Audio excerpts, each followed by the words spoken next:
Mesdames, Mesdemoiselles et Messieurs, bonjour. Bienvenue à ce nouveau numéro de débat pour la nation. Débattre des questions qui gangrènent la République démocratique du Congo, tel est le leitmotiv de cette émission.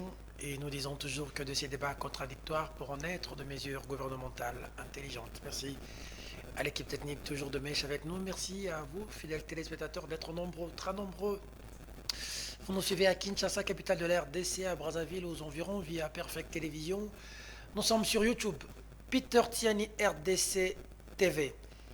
Du monde, abonnez-vous massivement, pour être au parfum de l'information, au parfum des débats politiques qui se font aujourd'hui, les meilleurs débats d'ailleurs en RDC, des vieux, des jeunes, des amis, des frères. Voilà, on réfléchit ensemble ici sur ce plateau et c'est en temps réel. Peter Tiani RDC sur YouTube, c'est nous. Allez, nous sommes aussi diffusés sur Nyota Télévision, sur CanalSat. Vous nous suivez aussi sur Radio-Télévision Saouti à Congo. Du côté de Maniema, on nous prend en relais. Bientôt, un média au niveau de Matadi va nous prendre en relais. Tosangana, c'est ça, Murphy. Merci beaucoup, on est très flattés. Réveillez-vous, jeunes. Lisez, apprenez, étudiez. Armez-vous de suffisamment d'intelligence pour que vous puissiez être utile à votre nation. Après s'être armé d'intelligence et de connaissances, soyez courageux, soyez créatifs. Croyez en Dieu. C'est ça le secret de la réussite. Mais lorsque vous êtes béni sur base de votre connaissance, sur base de votre courage, et surtout par la grâce de Dieu, soyez disciplinés pour garder ce que vous avez reçu. Parce que sans la discipline, on peut partir des 0 à 1000 et revenir à 0. Apprenez à faire la différence entre ce qui est utile et ce qui est agréable. C'est très important pour la vie. Sans discipline, on ne peut malheureusement pas aller très loin. Déjà 3 invités sur ce plateau, nous l'avions annoncé hier, des intellectuels qui réfléchissent avec nous sur des questions de l'heure. Ils doivent être à 4, nous avons déjà 3. Le 4e, c'est Aristote Ngarimé du PPRD. Je ne sais pas, Aristote, tu as fouillé le débat? Ça m'étonnerait, te connaissant d'ailleurs. Allez Aristote, je t'attends ici pour passer à la barre. Chers collègues, je parle comme Joe Biden Mbosso. Premier invité, cadre de la FDC, Patrick Makanga, bonjour, bienvenue. Bonjour. Bonjour frère, comment ça va? Ouais, tout va très bien. Ça se passe bien? Tout va très très très bien. Au rythme du pays? Très très bien. Tout va très bien. Parce qu'aujourd'hui, non, nous devons admettre certaines choses. Les signaux ne sont pas rouges. Dans un pays où l'espoir est en train de renaître, on ne peut dire que tout va très très bien. Le très très bien là, ça veut dire que non, c'est cet espoir-là d'un lendemain meilleur. Parce que la situation n'est pas fameuse sur terrain. De par ces vécus quotidiens de la population, on sent qu'il y a beaucoup qui reste à faire. Mais aujourd'hui, il y a un mécanisme mis en place par le chef de l'État qui présage déjà un lendemain meilleur. Vous voyez un peu, quand nous sommes dans ce présage d'un lendemain meilleur, eh ben, tout ne peut qu'aller très bien, un état d'esprit. Parce qu'on doit y arriver. Très bien. Le président Bati va bien? Oui, le président Modeste Batou, le président du Sénat, le professeur des universités Modeste Batou, le Kobo, il se porte très bien. Après sa visite à Bujumbura, où on a vu une forte mobilisation à l'accueillir, parce qu'il ne faut pas oublier. Il était à Bujumbura. Il ne faut pas oublier qu'il a décidé à implanter un peu plus que presque partout dans le monde. Hein. Okay. C'est ce qui même justifie son leadership cosmopolite, comme nous l'avions tantôt dit. Et ça traverse les frontières. Quand, de son retour, il a passé par le sud Kivu, où on a vu le bain de foule spontané, d'une manière comme spontanée. Comme le bain de foule des Camérés. Il y a eu bain de foule, non, là peut-être ça a été organisé parce que les gens savaient qu'il allait. Ils se sont vus avec Caméré là-bas. Là c'était d'une manière spontanée, ils ne sont pas des ennemis au fait. Ce sont des frères, des gens qui se livrent ensemble. Tu as vu aussi ce qui se passe avec Caméré il a profité pour inaugurer les forages d'eau, les universités qu'il a construit pour le peuple de ce coin. Et puis voilà. Donc moi je pense que Caméré, lui et Caméré, foule, ils ne sont pas des ennemis. On dit que Caméré l'a arraché l'Est. Hein. Je vais vous dire une vérité. La vérité que je dois vous dire est que, vous savez, en rapport avec M. Caméré, c'est tout à fait normal que les gens viennent. Et certes, je vous dirais qu'une partie de ceux qui sont venus, c'est aussi venu par curiosité. Pourquoi? Ou soit par compassion. Pourquoi? Parce que c'est un monsieur où tout le monde savait qu'il était dans les géants de la justice. Il a passé une bonne partie du temps à Makala et que ces gens du Sud Kivu ne connaissent pas très bien les réalités d'ici. On dit qu'il a arraché... Je dis ceci, ils ne connaissent pas très bien les réalités d'ici. C'est pour eux que sa présence là-bas peut attirer beaucoup plus de curieux. Il ne met pas Bati en difficulté. Que le membre de l'UNC. On dit que dans l'Union sacrée, c'est lui maintenant qui est venu ravir l'Est. Qui emmène auprès des chefs de l'État. Bati en difficulté. Je dis ceci, l'élément majeur qui pouvait nous mettre en difficulté, c'est... les élections si nous ne nous préparons pas suffisamment. Parce qu'actuellement, nous avons la situation des élections issues de 2018. Alors, face à cet état des choses, nous ne voyons pas que ce parti politique qui a organisé les élections pendant les mandats constitutionnels pour que nous soyons en difficulté. Ayons nos mal en patience. Attendons 2023, bientôt, ça arrive. Et c'est là où les cartes seront redéfinies et les forces seront une fois de plus redéfinies. Mais nous sommes là, dans nos stratégies, en train de nous préparer quant à ce pour faire relire notre candidat, comme nous avons choisi, Félix Antoine Tshisekedi Tshilombo, qui d'ailleurs nous attire beaucoup de problèmes, parce que les gens veulent nous tirer à boulet rouge, parce qu'on a porté notre dévolu sur la personne de Félix Tshisekedi Tshilombo, pendant qu'il y a même de nos pères au sein de l'Union sacrée, qui jusqu'à présent ne savent pas se prononcer.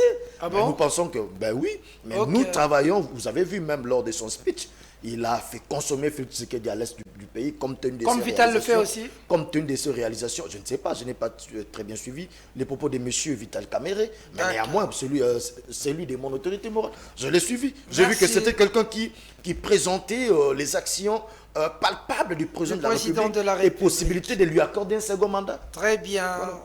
Professeur Bati Lukwebo clin d'œil. Un vieux très gentil avec qui j'ai eu de très bonnes relations. Quand il était ministre de l'économie, on a beaucoup collaboré, prof. Clin d'œil. Porte-parole de Envol, Rodrigue Ramazani, maître, bonjour, bienvenue. Merci Peter pour l'invitation. Comment tu vas, maître? Ouais, je me porte très bien, mais dans mon cœur, je porte le souci des millions de Congolais. On nous dit que le Congo va bien, très très bien. Il faut donner un carnet de l'espoir. Certainement que mon ami Patrick Makanga, que je salue, ne sait pas que plus de 100 000 ménages se retrouvent aujourd'hui obligés de vivre en dehors de nos frontières comme des réfugiés.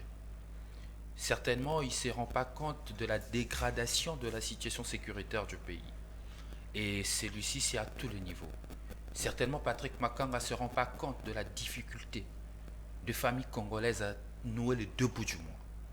Certainement, Patrick Makanga ne se rend pas compte que l'éducation à l'école publique aujourd'hui laisse à désirer. La manière dont nos enfants vont à l'école.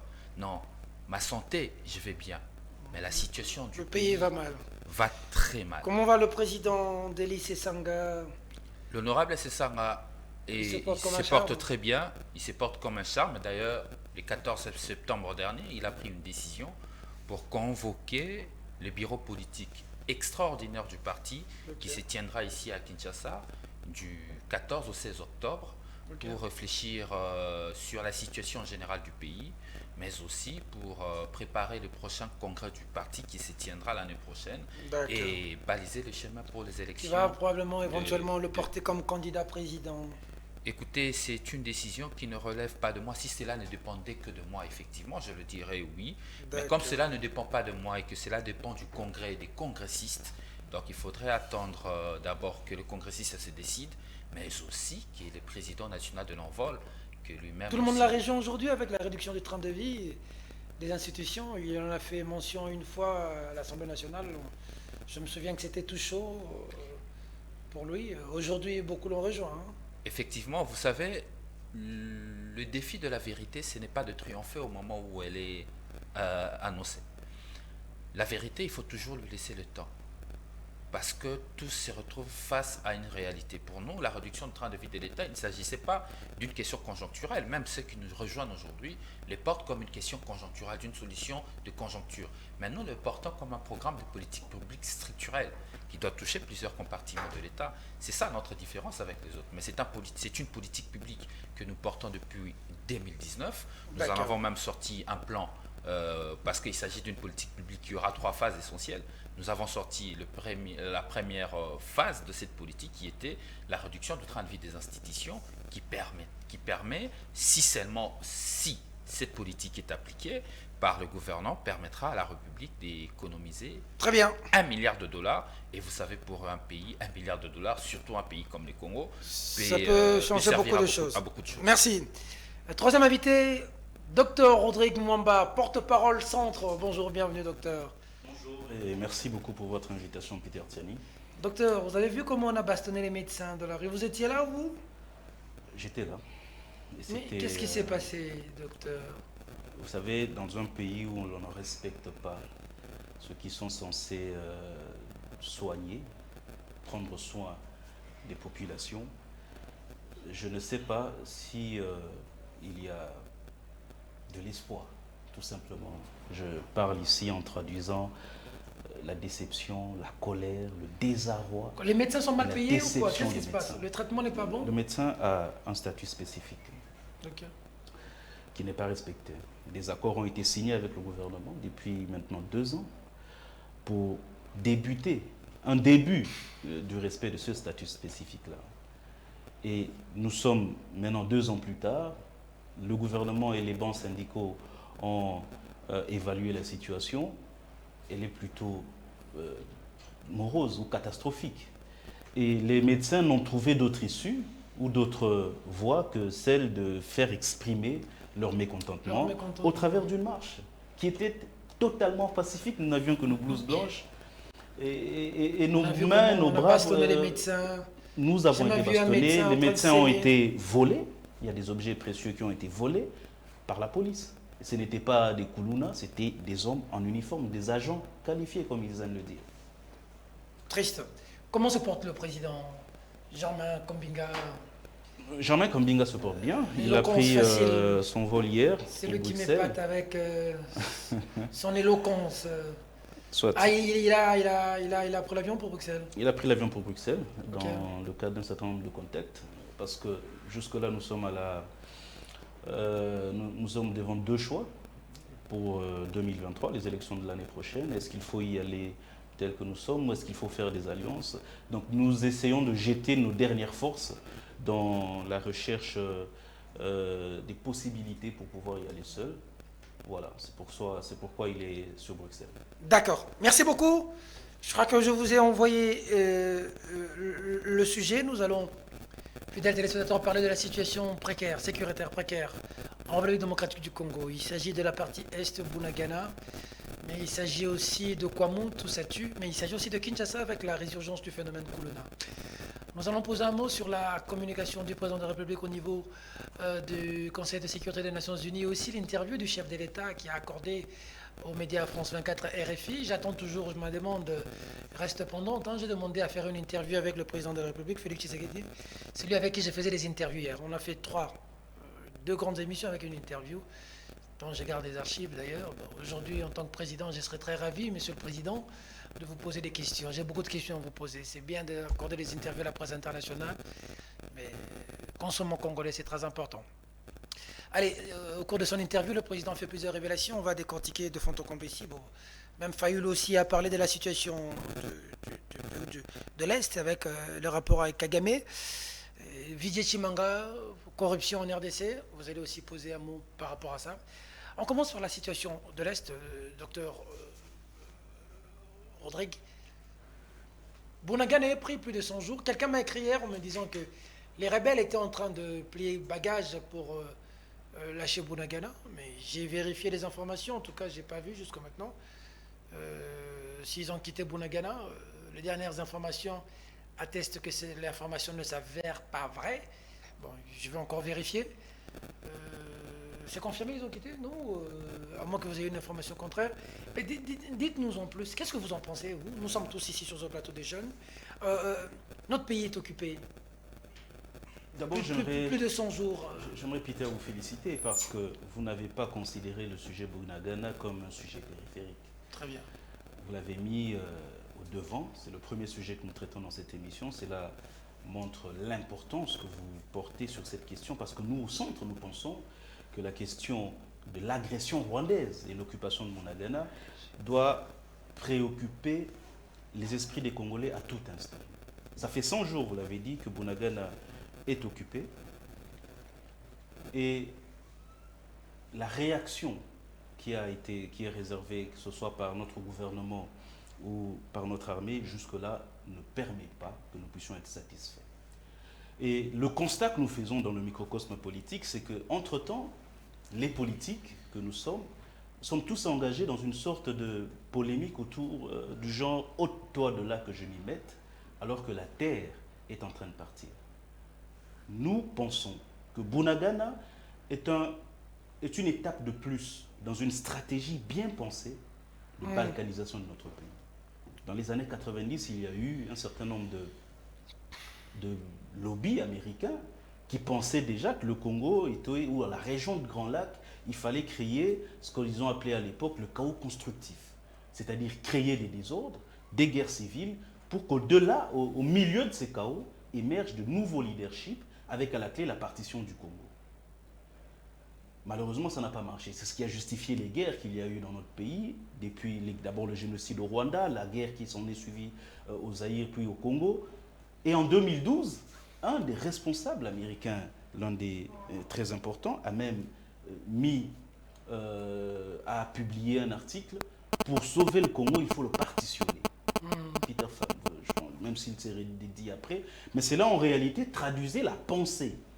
Je ne parlerai pas d'État, mais d'un certain nombre d'individus qui peuvent être affiliés à des États ou des hommes d'affaires véreux, qui pensent que le Congo, puisqu'il est à la croisée de chemin de la révolution climatique, ou je veux dire du changement climatique et de la transition énergétique, ils ont pensé que le Congo doit être faible pour pouvoir accéder à ces richesses le plus facilement possible. Okay. Il y en a qui pensent comme cela. Et c'est eux qui sont en réalité les instigateurs de toutes ces démarches qui visent en réalité à la balkanisation de notre pays. Est-ce qu'on s'est déjà posé la question, le Rwanda, un PIB de 10 milliards, alors que le Congo, c'est 50 milliards. Le Rwanda, c'est environ 5 milliards de dollars de budget annuel. Au Congo, on est à 10 milliards. L'année prochaine, on sera à 14 milliards. Est-ce qu'on ne se pose pas les questions? Comment un pays comme celui-là peut nous battre militairement au point de battre même la MONUSCO? On a surtout suivi ici le secrétaire général de l'ONU qui a avoué son impuissance face au Rwanda. Je ne parle pas du mais cette stratégie de la théorie du complot, oui, mais M23. Notre organisation interne à nous-mêmes, qu'est-ce qu'on fait? Comment justement, j'y arrive. Qu'est-ce qu'on a fait pour que le militaire soit en mesure? Il faut dire ces choses parce qu'on a l'impression, nous qui vivons peut-être à 2000 km de Bunagana, on a l'impression que Bunagana, c'est une affaire... on entend, c'est une chanson à laquelle presque on est en train de s'habituer. Malheureusement, il faut les dire. Il faut éveiller les consciences. Les Congolais et les Congolaises doivent le savoir, et même la classe politique doit l'intégrer. Nous sommes au cœur d'un complot d'un certain nombre d'individus, hommes d'affaires ou affiliés à des États, et qui cherchent la balkanisation de ce pays. Et que si nous ne prenons pas les dispositions aujourd'hui pour résoudre la question de l'insécurité à l'est de notre pays, nous perdrons ce pays. Et nous aurons été, nous, complices de la balkanisation de ce pays. Maintenant, voilà la responsabilité du Congolais, du président congolais, des dirigeants congolais, du peuple congolais. Je la situe à des niveaux, parce que je n'aimerais pas aller jusqu'au peuple, je parle des dirigeants. D'abord, la classe politique. Nous ne pouvons pas vaincre un ennemi qui est plus fort que la MONUSCO en étant divisé. Je pense... Et ça, c'est un appel que je lance au président de la République, parce que c'est lui, au fait, qui doit prendre l'initiative de pouvoir unir tous les Congolais contre cette agression que nous subissons, unir la classe politique pour taire les divers. Il y a beaucoup, c'est vrai, nous ne serons jamais d'accord sur l'idéologie, sur les projets de société, mais il y a des choses fondamentales sur lesquelles nous sommes en désaccord, notamment des camps qui ne sont pas représentés à la CENI, par exemple. Il y a des gens qui ne sont pas d'accord avec l'actuelle Cour constitutionnelle, ni avec la loi électorale. Il y a tellement de sujets fondamentaux, c'est-à-dire qui ne sont pas de l'ordre d'un projet de société, mais qui sont les fondamentaux du fonctionnement de l'État, sur lesquels nous sommes en désaccord, qui nécessitent que le président de la République tende la main pour pouvoir supprimer tous ces désaccords-là. Premièrement. Deuxièmement, c'est que je ne pense pas que nous en faisons assez pour pouvoir rendre notre armée suffisamment forte et dissuasive pour chasser ces rebelles-là. J'ai suivi le ministre des Affaires étrangères, et c'était avec beaucoup de peine au cœur, qui pense que la solution au départ de la MONUSCO, ou je veux dire une des solutions palliatives, serait la venue des forces de la communauté des pays de l'Afrique de l'Est. Qui arrivent déjà, qui sont déjà là vers Bunagana. Nous sommes totalement opposés à cette vision des choses. Vous ne voulez pas que... Nous avons déjà eu des accords. Nous avons déjà eu des armées étrangères qui sont venues dans ce pays, dans ce qu'on a appelé d'ailleurs la guerre mondiale africaine. 9 armées étrangères étaient sur ce pays. Pour quel résultat? Je ne parlerai même pas des dividendes qu'ils auront, parce qu'on sait tous l'histoire de la MIBA, avec la Sengamine. Les Zimbabwéens, en compensation de l'effort de guerre qu'ils ont fait ici, ont récupéré 45% de la MIBA dans la Sengamine. Qu'est-ce que les Kenyans viennent chercher? Qu'est-ce que les Burundais viennent chercher, etc. Donc on va payer tous ces gens. Je pense qu'en réalité, nous sommes en train de faire... Nous proposons des mauvaises solutions, alors que la situation est beaucoup plus sérieuse qu'à l'époque où les autres forces étaient arrivées. Aujourd'hui, c'est plus subtil et nous risquons de perdre ce pays. Il faut, et nous l'avons déjà dit, mettre suffisamment de moyens. Nous avons 10 milliards de budget, ne se justifie pas si on ne peut pas mettre 1 milliard pour la défense de notre pays. Nous l'avons dit, nous aurons 14 milliards l'année prochaine. Si on est incapable de mobiliser au moins 1 milliard de dollars pour notre stratégie de défense, alors c'est du pipeau. C'est une poudre de fumée, un rideau de fumée qu'on lève, et qu'en réalité, cet argent n'a jamais été mobilisé. D'accord. Patrick Makanga, situation de l'Est. Le pays est en train de partir. Hein. Il faut mobiliser suffisamment, sinon... Et Rodrigue, pas d'accord avec la venue des forces kenyanes. Il y a même des Burundais qui vont venir et consorts. Moi, je pense que même d'entendre parler l'intervention de M. Rodrigue, ils en sont deux ici, le docteur Rodrigue, voilà. D'entendre parler son intervention, il a bien détaillé au départ que le problème de l'Est de notre pays, les causes sont exogènes. Il a si bien dit, j'ai aimé le départ, les causes sont exogènes. Donc cela veut dire, le problème c'est que nous, la République démocratique du Congo a souvent été sujet à beaucoup de complots. De telle enseigne que non, il fallait que nous soyons affaiblis sur beaucoup de points, sur beaucoup d'aspects. Et surtout du côté volet armé avec des embargos et autres. De telle enseigne que non, aujourd'hui il y a même des mesures restrictives. Donc c'est juste une couverture des embargos. Donc nous sommes encore sous embargo. Donc pour dire que non, nous sommes dans un pays qui n'avait pas la possibilité, ou soit qui n'a pas la possibilité de s'octroyer des munitions nécessaires pour faire face aux différents conflits dans la partie est de notre pays. Et cet état des choses, cette faiblesse-là est due au fait que non, il y a un groupe d'individus ou soit un groupe d'États qui se sont arrangés pour nous maintenir dans cet état afin qu'ils exploitent nos ressources naturelles en connivence ou soit en complicité avec d'autres pays voisins qui du reste aussi ont des envies hégémoniques, qui du reste aussi envient nos matières premières. Donc, pour dire que on ne peut, pour le cas échéant, au stade actuel, on ne peut s'opposer à l'intervention de cette force mutualisée. Pourquoi? Parce que la République démocratique du Congo, même en 2016, quand nous avons eu à faire le M23, ce n'était pas avec notre armée, c'était avec le concours des Nations Unies. Des Nations Unies par les billets de la MONUSCO. La MONUSCO a joué son rôle avec l'intervention des troupes zambiennes pour augmenter l'effectif tanzanien et des troupes tanzaniennes aussi pour que nous puissions défaire le M23. Parce que notre armée seule n'était pas à mesure. Mais aujourd'hui, les contextes ont un peu changé. De telle enseigne que notre puissance, nous n'avons pas une puissance de feu susceptible à faire face aux problèmes de l'Est. Nous n'avons pas une puissance de feu. Nous n'avons pas cela. Oui, cela se justifie d'abord sur le fait que non, nous sommes sous embargo. De un, nous sommes sous embargo. Et de deux, il y a une mission des Nations Unies pour la stabilité du Congo qui s'en est déclarée incapable, chose qui n'était pas le cas en 2016. Pour dire que non, le M23 aujourd'hui est suffisamment équipé, sophistiquement même. On a suivi le secrétaire général des Nations Unies. Au-dessus de la MONUSCO. Or, entre nous, il devrait avoir les deux pieds sur terre.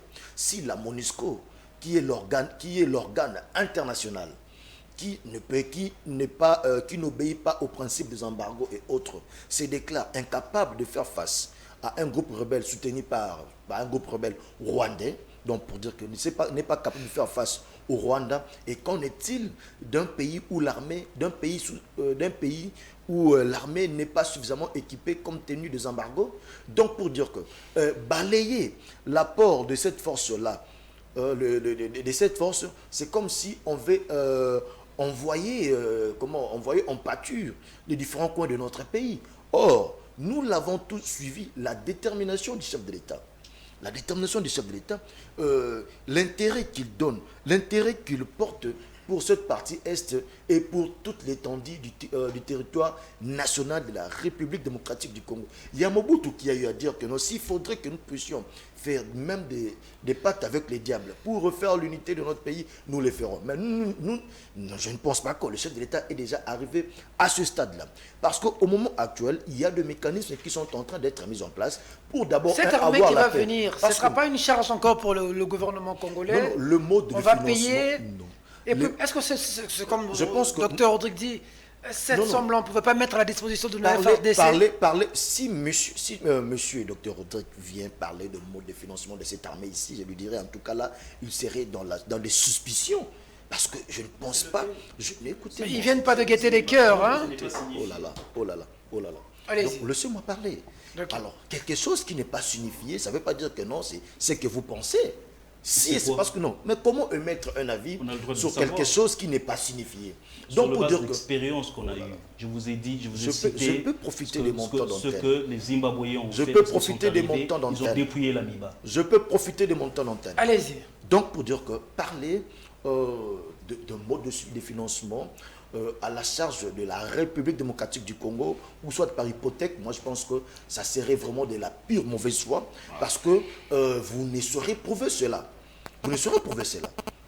Donc, je vous informe que non, il y a des pays d'ailleurs qui sont déjà en train de cotiser pour la République démocratique du Congo.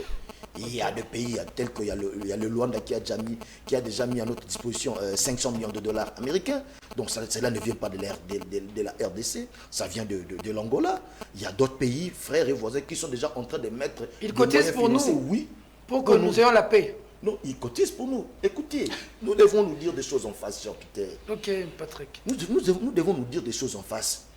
Mettez en scène que non, ce n'est qu'avec Félix Antoine Tshilombo, chef de l'État, que notre armée a au moins, dans le budget 2022, a quitté de 350 millions à plus ou moins 600 millions de dollars américains en termes de budget. C'est sous Tshilombo que nous avons quitté de l'effectif de 99 000, plus ou moins 99 000 éléments de notre armée à 129 000. Pourquoi? Parce qu'il a apporté des réformes. Nous avons vu comment on a recruté des jeunes ici au sein de l'armée. On a vu comment l'actuel chef de l'État a mis en place des moyens pour créer même des unités spéciales de combat des jeunes, même de combat nocturne. Mais si ces éléments-là, malgré formés et autres, ils n'ont pas des équipements parce qu'on est soi-disant sous embargo. Mais c'est ça déjà le problème. Pour le moment, nous sommes d'abord appelés à compter sur deux pays frères au moyen d'une coopération, une collaboration franchie, une collaboration franche, sans pourtant déranger les intérêts ou soit hypothéquer l'avenir de notre pays, comme ce fut le cas avec le contrat chinois, et autres. Vous voyez un peu les contrats chinois. Moi, je pense que nous devons regarder les choses d'une manière objective.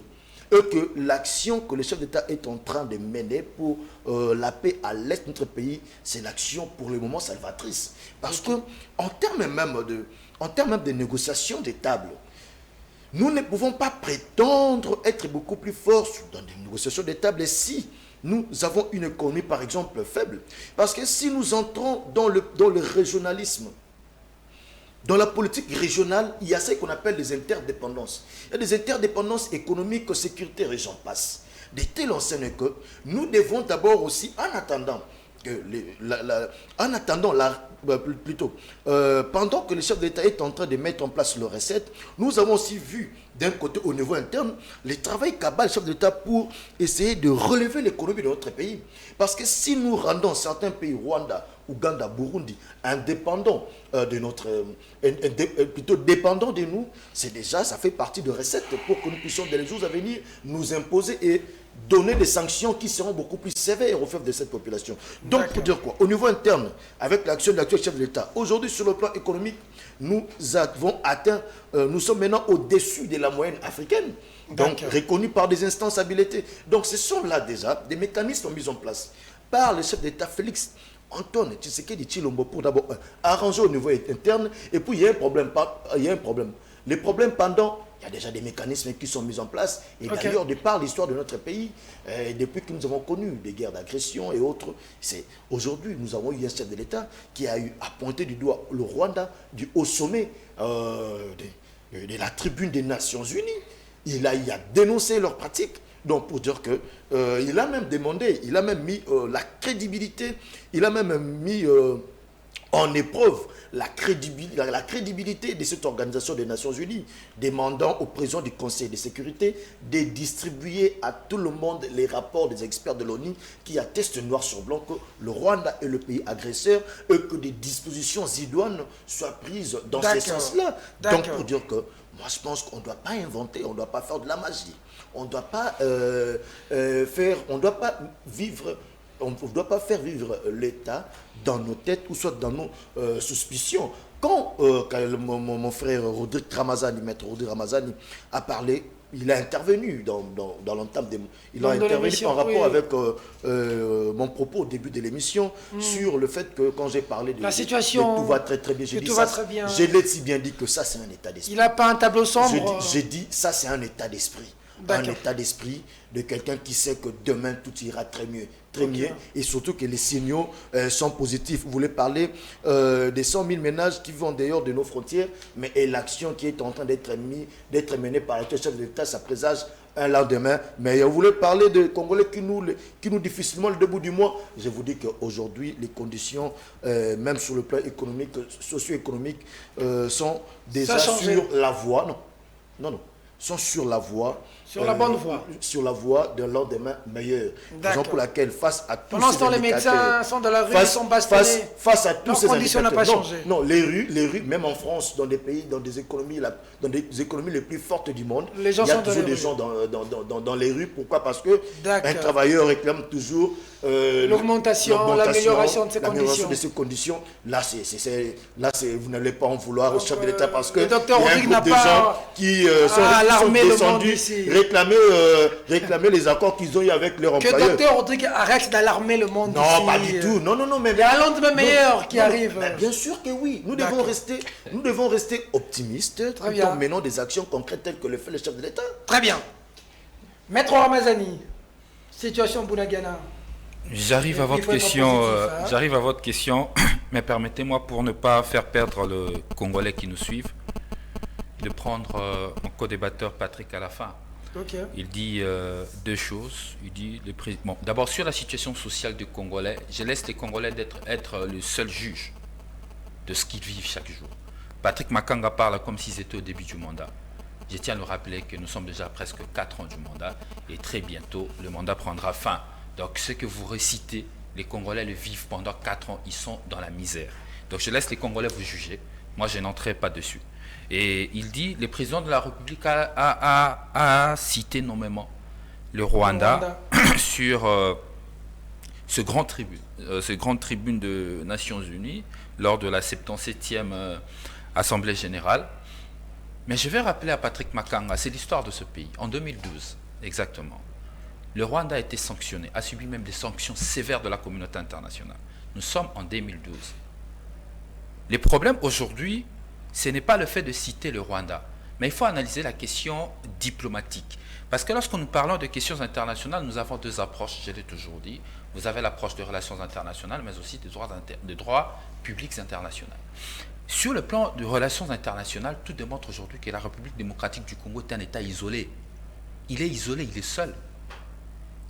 Vous dites ici qu'il y a un rapport qui atteste que le Rwanda est un agresseur. Mais je vous rappelle encore qu'il n'y a pas que ce rapport, parce que vous ne parlez que d'un seul côté. Il y a aussi un rapport qui dit que vos actuels partenaires privilégiés, qui est l'Ouganda, a ouvert un corridor pour que le Bunagana tombe. Le problème qui se pose aujourd'hui, c'est l'incohérence de la politique que vous menez sur le plan diplomatique. Et plus personne ne nous prend au sérieux. Plus personne ne prend le Congo au sérieux sous Félix Tshisekedi. Nous sommes isolés. La SADC ne nous accompagne pas parce qu'il y a eu, je te rappelle, qu'il n'y a pas longtemps, on a connu un sommet de la SADC ici, où le chef de l'État, une fois de plus, avait accusé le Rwanda. Mais au communiqué final de ce sommet, on a constaté que la SADC n'avait pas condamné le Rwanda, n'avait pas pris une position contre le Rwanda. Alors qu'il y a longtemps, cette organisation avait pris une position pour défendre la République démocratique du Congo. Nous sommes encore à l'EAC, vos actuels partenaires encore privilégiés. Il n'y a pas longtemps, le chef de l'État encore là-bas avait accusé le Rwanda, avait pointé du doigt le Rwanda. Quel est le résultat diplomatique qu'on a obtenu? Rien du tout, parce qu'aucun État de l'EAC dit que c'est le Rwanda qui nous agresse. Donc la République démocratique du Congo aujourd'hui, face à la communauté internationale, tant du point de vue régional et sous-régional, parce que je rappelle, du point de vue régional, il y a cette affaire avec le président Macky Sall, qui a pris parole qui a pris parole aux Nations Unies, en citant les différents problèmes qui se posent en Afrique. Il nous a zappé. Il nous a zappé. Ça veut simplement dire, du point de vue de démonstration, ce que vous faites, et en réalité, je ne sais pas si vous voulez mentir aux Congolais, mais les Congolais sont tellement aptes que ça ne passe pas. Le Congo aujourd'hui est isolé du point de vue diplomatique, et cette diplomatie agissante que vous n'avez cessé de nous démontrer a démontré ses limites et ses faiblesses. Et après, vous dites... le chef de l'État a mis beaucoup de moyens pour l'armée, mais je vous rappelle qu'il y a encore... Le problème avec votre gouvernance aujourd'hui, c'est l'absence de planification, c'est l'absence de contrôle, c'est l'absence de beaucoup de choses. Le moyen dont vous citez pour l'armée, je vous rappelle qu'il y a un rapport de la Commission Défense et Sécurité qui nous informe que 70% de moyens alloués aux opérations dans des zones où on a proclamé l'état de siège sont détournés. Mais de quels moyens parlez-vous? Nos militaires sur place disent qu'ils ont un problème de munitions. Il y a députés, je crois, Irachani et Kasekwa, qui nous ont fait des révélations graves de leur retour des vacances parlementaires. Je le cite parce qu'il s'agit là des députés nationaux. Ce sont des sources. Ils disent que nos militaires sur terrain n'ont pas de munitions. J'aimerais bien suivre tous tes éléments pour te répondre point par point. Malheureusement, l'émission ne m'appartient pas. La télévision, c'est les temps. Je pars directement dans le sujet qu'il faut aborder aujourd'hui. Lorsque vous évaluez la conclusion ou encore la signature de l'accord d'Addis Abeba, qui est un accord multilatéral qui a permis à ce que la situation sécuritaire au niveau de la sous-région soit contrôlée, que nous puissions mutualiser des forces tant du point de vue renseignement et sécurité. Aujourd'hui, vous allez remarquer avec moi que nous avons fait des reculs. Alors, plusieurs reculs. Pourquoi? Parce que le président de la République a pris plusieurs mauvaises décisions. Tant du point de vue diplomatique, en décidant de zapper l'accord d'Addis Abeba, qui était un accord multilatéral qui nous permettait de vivre ensemble avec nos voisins correctement, il a décidé de les supplanter par des accords bilatéraux entre la République démocratique du Congo et le Rwanda, et la République démocratique du Congo et l'Ouganda. Du reste, il s'agit des accords opaques, qui n'ont jamais fait l'objet d'une publication conformément à notre constitution. Aujourd'hui, nous avons fait beaucoup de reculs. Nous avons reculé tant du point de vue diplomatique que du point de vue interne. Une deuxième faiblesse dans les décisions que le président de la République avait prises, c'était la proclamation de l'état de siège, que l'envol et l'honorable Sessanga nous avons cessé de décrier. C'était d'ailleurs au lendemain de la proclamation de l'état de siège, nous avons dit que c'était une mauvaise décision. Pourquoi? Parce que les secteurs opérationnels qui étaient dans ces deux zones de défense peinaient à nous donner des résultats. Donc l'armée, dans son rôle régalien, dans son rôle de violence légitime, n'a pas pu trouver des solutions aux problèmes qu'il y avait. Mais le président de la République, qu'est-ce qu'il fait? Sans analyser, parce que je l'ai dit encore une fois de plus, le problème de Félix Tshisekedi et de son pouvoir, c'est l'absence de planification de politique publique. Sans consulter. On ne planifie pas. On ne planifie pas. Mais ce n'est pas moi qui l'ai dit, c'est le ministre de la Défense, c'est le chef d'état-major entendu par la Commission Défense et Sécurité. Ils ont dit que l'état de siège a été proclamé dans une situation atypique sans planification. Sans planification. Sans planification. Ce n'est pas moi qui le dis, il s'agit de rapport d'une commission institutionnelle qui le déclare. Donc, ces deux décisions ont fait en sorte que la situation aujourd'hui, nous puissions nous retrouver dans la situation où nous sommes. Qu'est-ce qui s'est encore passé? En décidant depuis 2019, jusque récemment au Kenya, de négocier avec des groupes rebelles, qu'est-ce qui s'est passé? C'est la démultiplication de forces négatives. Donc Félix Tshisekedi, à travers des décisions hasardeuses et à tâtons, a fait en sorte que la situation sécuritaire s'enlise aujourd'hui. Donc la situation où nous sommes aujourd'hui, parce que nous parlons de la sécurité, il est important, sans faire de polémique, je ne suis pas dans la polémique, je suis en train de rappeler les devoirs de chacun. La situation dans laquelle nous sommes, où Bounagan est occupé, est favorisée par l'actuel pouvoir parce qu'ils ont pris des mauvaises décisions. Et ça, notre peuple ne doit pas l'oublier parce qu'il doit s'en rappeler en 2023. Maintenant, nous sommes dans une situation où la situation est catastrophique et la situation n'est plus contrôlée. Quelle est la recette du pouvoir? La recette du pouvoir aujourd'hui, c'est de chasser la MONUSCO parce que je crois que c'est l'option levée par l'AFDC et tout de l'Union sacrée qu'il faut chasser la MONUSCO. Parce qu'il ne faut rien, parce qu'ils nous vantent les M23. Pendant qu'ils sont venus, c'est pour stabiliser quel pays ils nous rapportent, dit Patrick Makan. Ils sont venus, même leur CG nous dit que les M23 est bien armé, avec une armée conventionnelle des armes. Mais eux, ils font quoi maintenant? Leur activité, c'est quoi? Qu'ils nous laissent tranquilles s'ils ne sont pas en mesure de nous donner la paix? En fait, c'est ça le problème de dirigeants congolais. Et ça date de longtemps. On cherche à détourner les problèmes. Okay. Les problèmes, il faut les affronter et trouver des solutions. J'ai même eu mal au cœur que Kagame réponde de manière insinueuse à notre président que ces défis ne sont pas insurmontables. Vous pouvez les surmonter. Ça veut simplement dire que nous posons de mauvaises questions, nous prenons de mauvaises décisions pour qu'ensuite nous puissions endosser aux autres.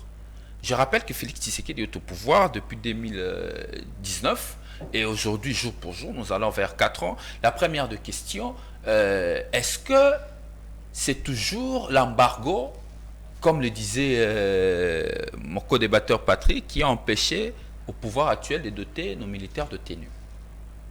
Parce que j'aurais appris que la dernière dotation date de 2017. C'est une question de responsabilité. Est-ce que nous prenons au sérieux la question sécuritaire? Jusqu'aujourd'hui, la dotation pose problème. Jusqu'aujourd'hui, la dotation pose problème. Jusqu'aujourd'hui, la dotation pose problème. Est-ce que ça aussi, c'est sous embargo? Non, la question ici, c'est une question de priorité sur les politiques publiques qui sont engagées. Le problème ici, c'est comment on gère les finances publiques de l'État. Un État a des piliers essentiels. Pour sa stabilité, il y a ses finances publiques qui doivent être saines et efficaces, mais de l'autre côté, il y a aussi la sécurité dans la défense de l'armée et les services de renseignement. Mais quelle est notre priorité? Vous allez vous rendre compte lorsque vous voyez la réduction de compte, par exemple, 2021, que 400 millions dépensés par la présidence de la République, c'est égal au budget prévu pour l'armée. Ça veut dire 1018 membres, 100 000 éléments, on nous place tous, ils placent tous. Donc la présidence consomme pareil le même budget que l'armée. Ben oui, écoutez, je vais vous faire une révélation. Lorsque vous analysez les dépenses publiques, vous allez vous rendre compte que la présidence sous Kabila nous coûtait 100 millions de dollars. La présidence sous Kabila. Sous Kabila, 100 millions. Aujourd'hui, avec Félix Tshisekedi, nous sommes à 400 millions de dollars. Hein?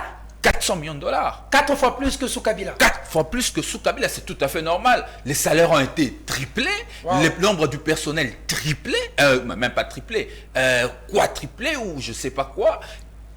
Il n'y a pas de priorité. Quelles sont la présidence coûte à la nation 400 millions de dollars. Voilà pourquoi là en vol, nous insistons sur la réduction de train de vie de l'État. Qu'on veille sur la qualité des dépenses publiques.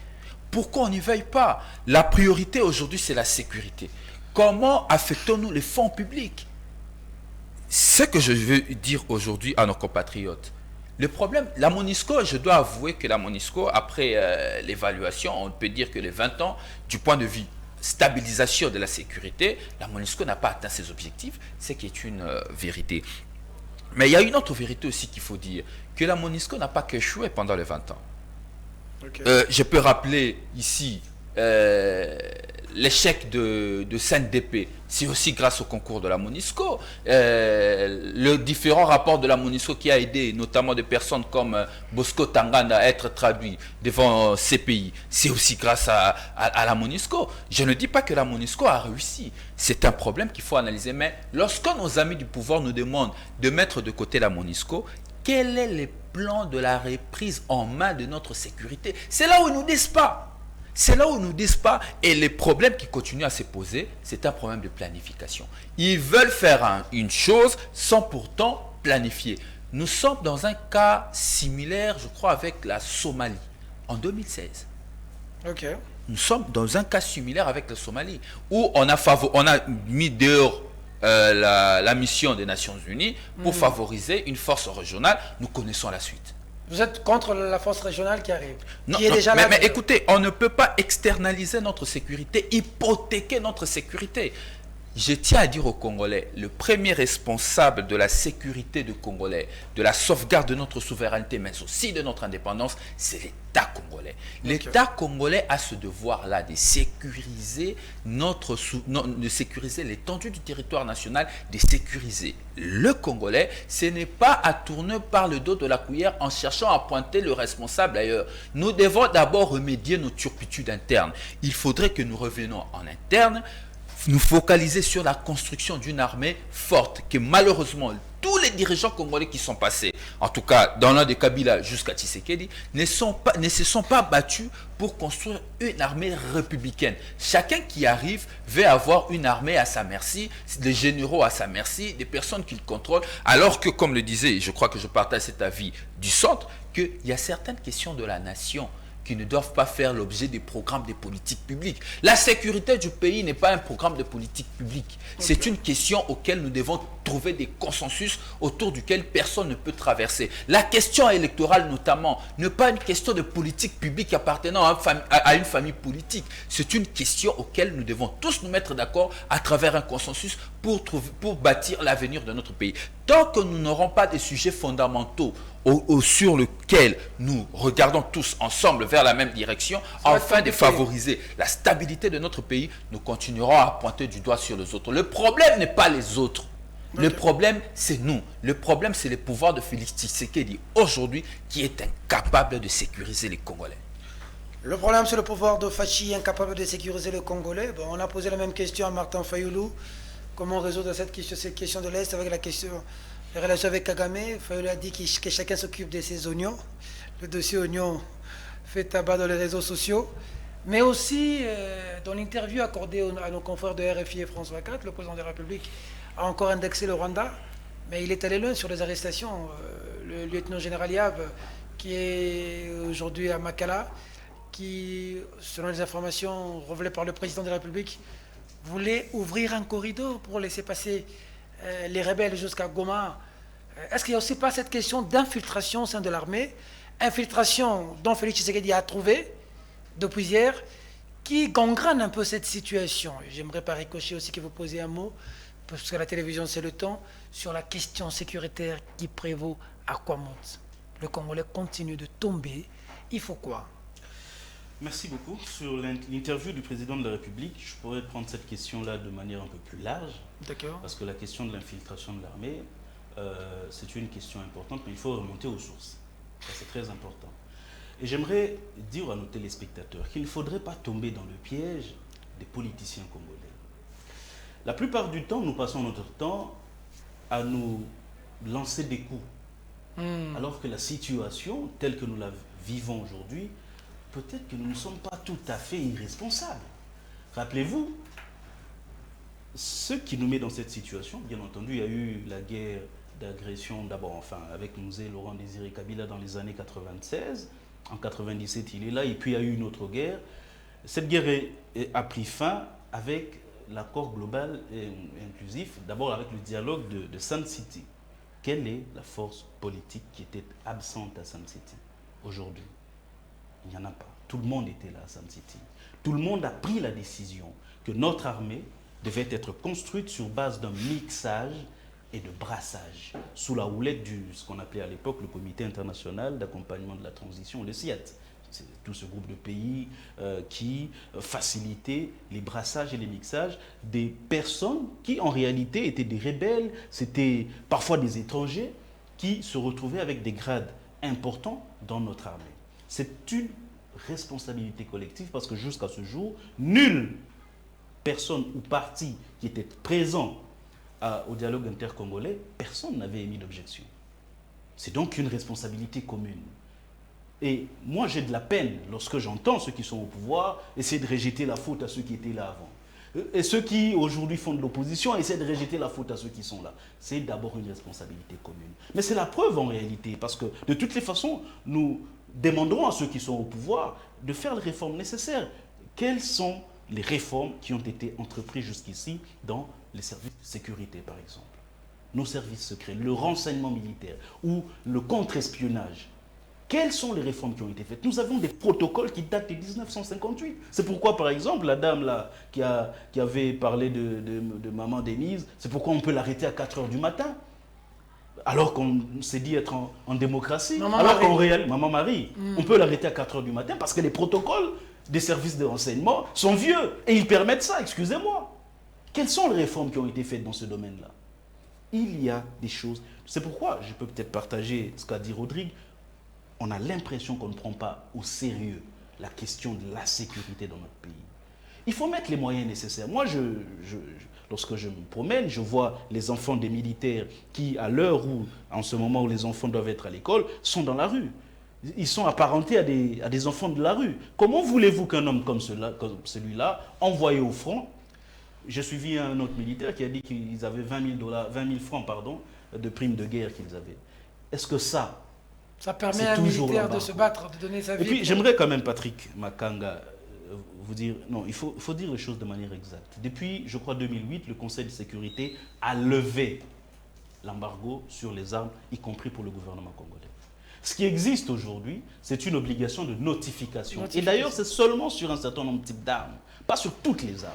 Donc il ne faudrait pas justifier quelque chose qui n'existe pas pour justifier l'incapacité que nous avons aujourd'hui à vaincre les rebelles ou les Rwandais qui ont occupé Bunagana. Et la solution que vous proposez, je l'ai dit, il ne s'agit pas de suspicion lorsque je dis que les forces de l'EAC, lorsqu'ils viennent, ce sera aux dépens de nos ressources à nous. Mais c'est un principe, ce n'est pas de la suspicion, c'est un principe de bon sens. Vous pensez franchement que ces gens-là viennent nous aider pour nos beaux yeux? De gaieté de cœur. Ils mettent 500 millions de dollars sur la table pour nos beaux yeux et que nous n'avons aucune redevance et que nous ne payons pas. Non, il ne faut pas dire ça au peuple congolais. Il n'y a pas. Ça, c'est un principe simple. Je n'ai pas besoin d'être un expert en relations internationales pour le comprendre. Le problème, c'est que je peux peut-être divaguer dans ma façon à moi de réfléchir ou dans mes imaginations parce que vous ne dites rien. Parce que vous ne communiquez pas là-dessus. Parce que vous ne nous dites pas ce qu'ils y gagnent. J'ai soulevé l'exemple de ce que les Zimbabwéens ont pris. Avec la MIBA. Ils ont créé la Sengamine. C'est 45% de la MIBA à cause de l'effort de guerre qu'ils avaient fait ici. Dieu seul sait ce que les Burundais viennent chercher. D'abord, c'est des armées faibles aussi. On voit même, il y a le Sud-Soudan qui vient, alors que le Sud-Soudan a des problèmes sérieux chez lui-même. Mais ils viennent nous aider. Mais ils viennent nous aider. Au nom de quoi? Le Burundi qui vient nous aider, l'Ouganda qui vient nous aider. D'ailleurs, je vais vous informer pour l'Ouganda. Ils sont là dans notre pays, ce n'est pas tellement pour nous, parce qu'ils repoussent les EDF à l'intérieur. Parce qu'ils ont besoin d'exploiter le pétrole du lac Albert, dont le premier baril sera produit en 2025, grâce à ELF.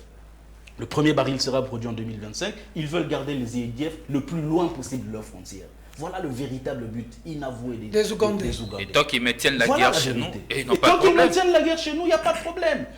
Il faut qu'on lui ouvre les yeux. Aujourd'hui, parce qu'il y a eu une grogne populaire contre la MONUSCO, du coup, la MONUSCO n'est plus bonne. Il faut qu'elle parte avant 2024.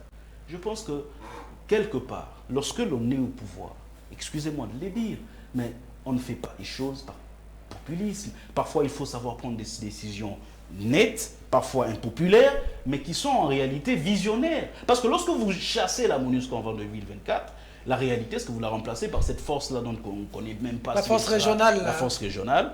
Alors que la MONUSCO, pas seulement sur les victoires du passé, où nous a aidés, vous avez vous-même dit qu'en 2013, c'était en partie grâce à eux. Avec Laurent Kunda, c'était en partie grâce à eux.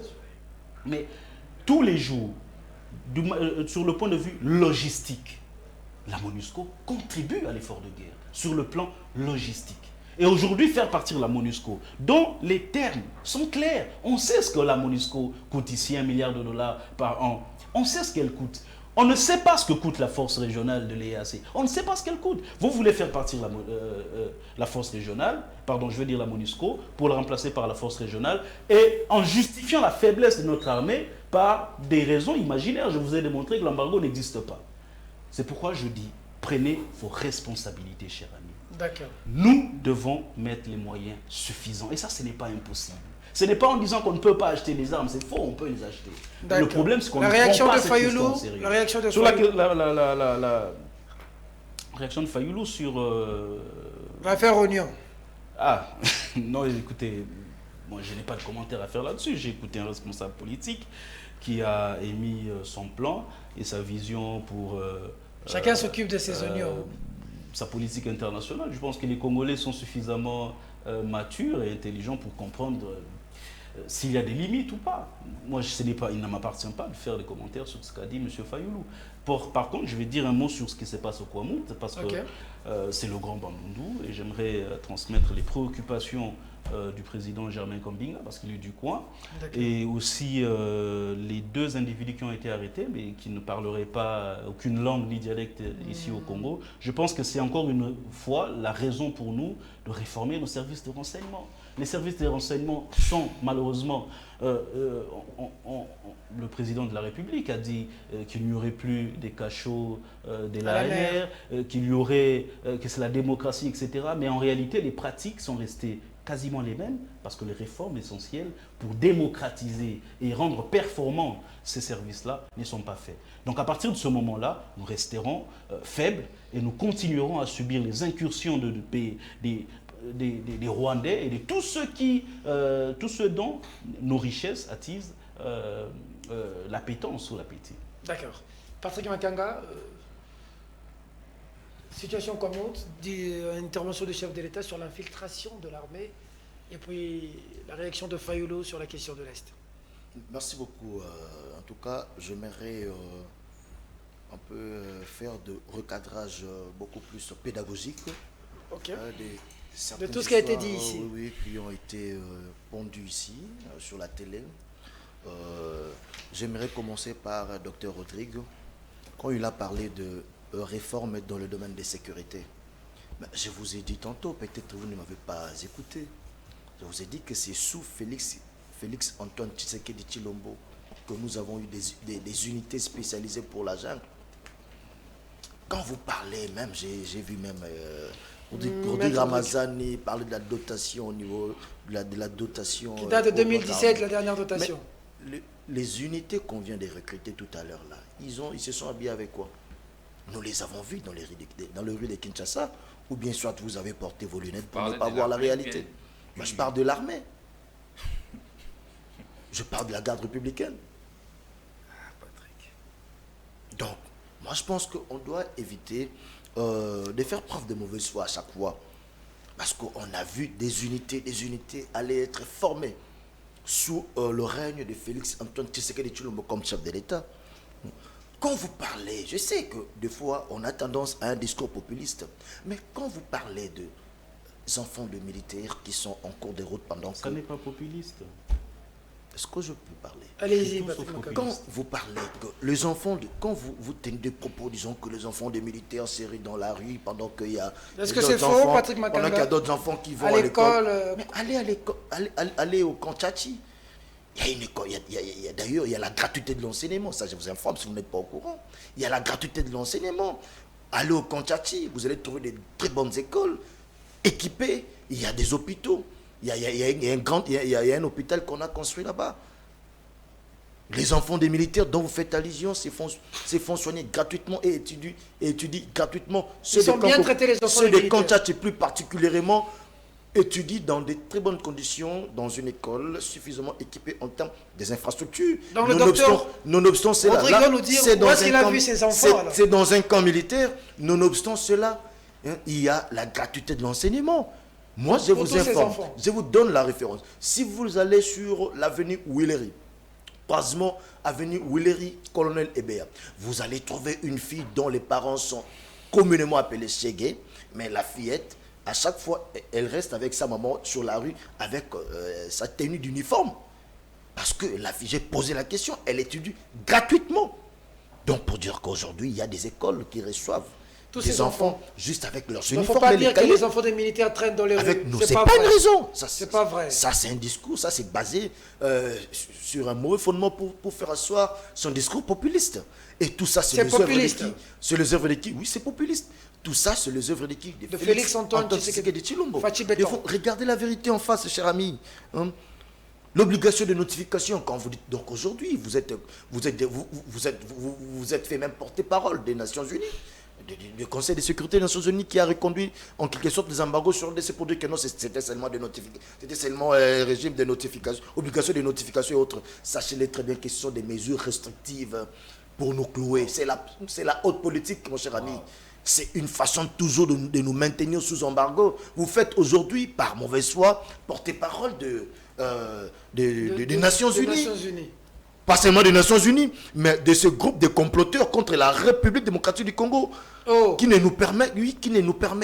ce groupe ne nous permet pas de nous acquérir des armes, des munitions nécessaires pour faire face à nos problèmes. La RDC, donc, quand vous parlez de l'aide, non, ces pays ne viendront pas ici travailler. Non, on va payer. Quand nous, la RDC, nous avons eu à mettre 5 millions de dollars pour le problème de l'Haïti. On a gagné combien?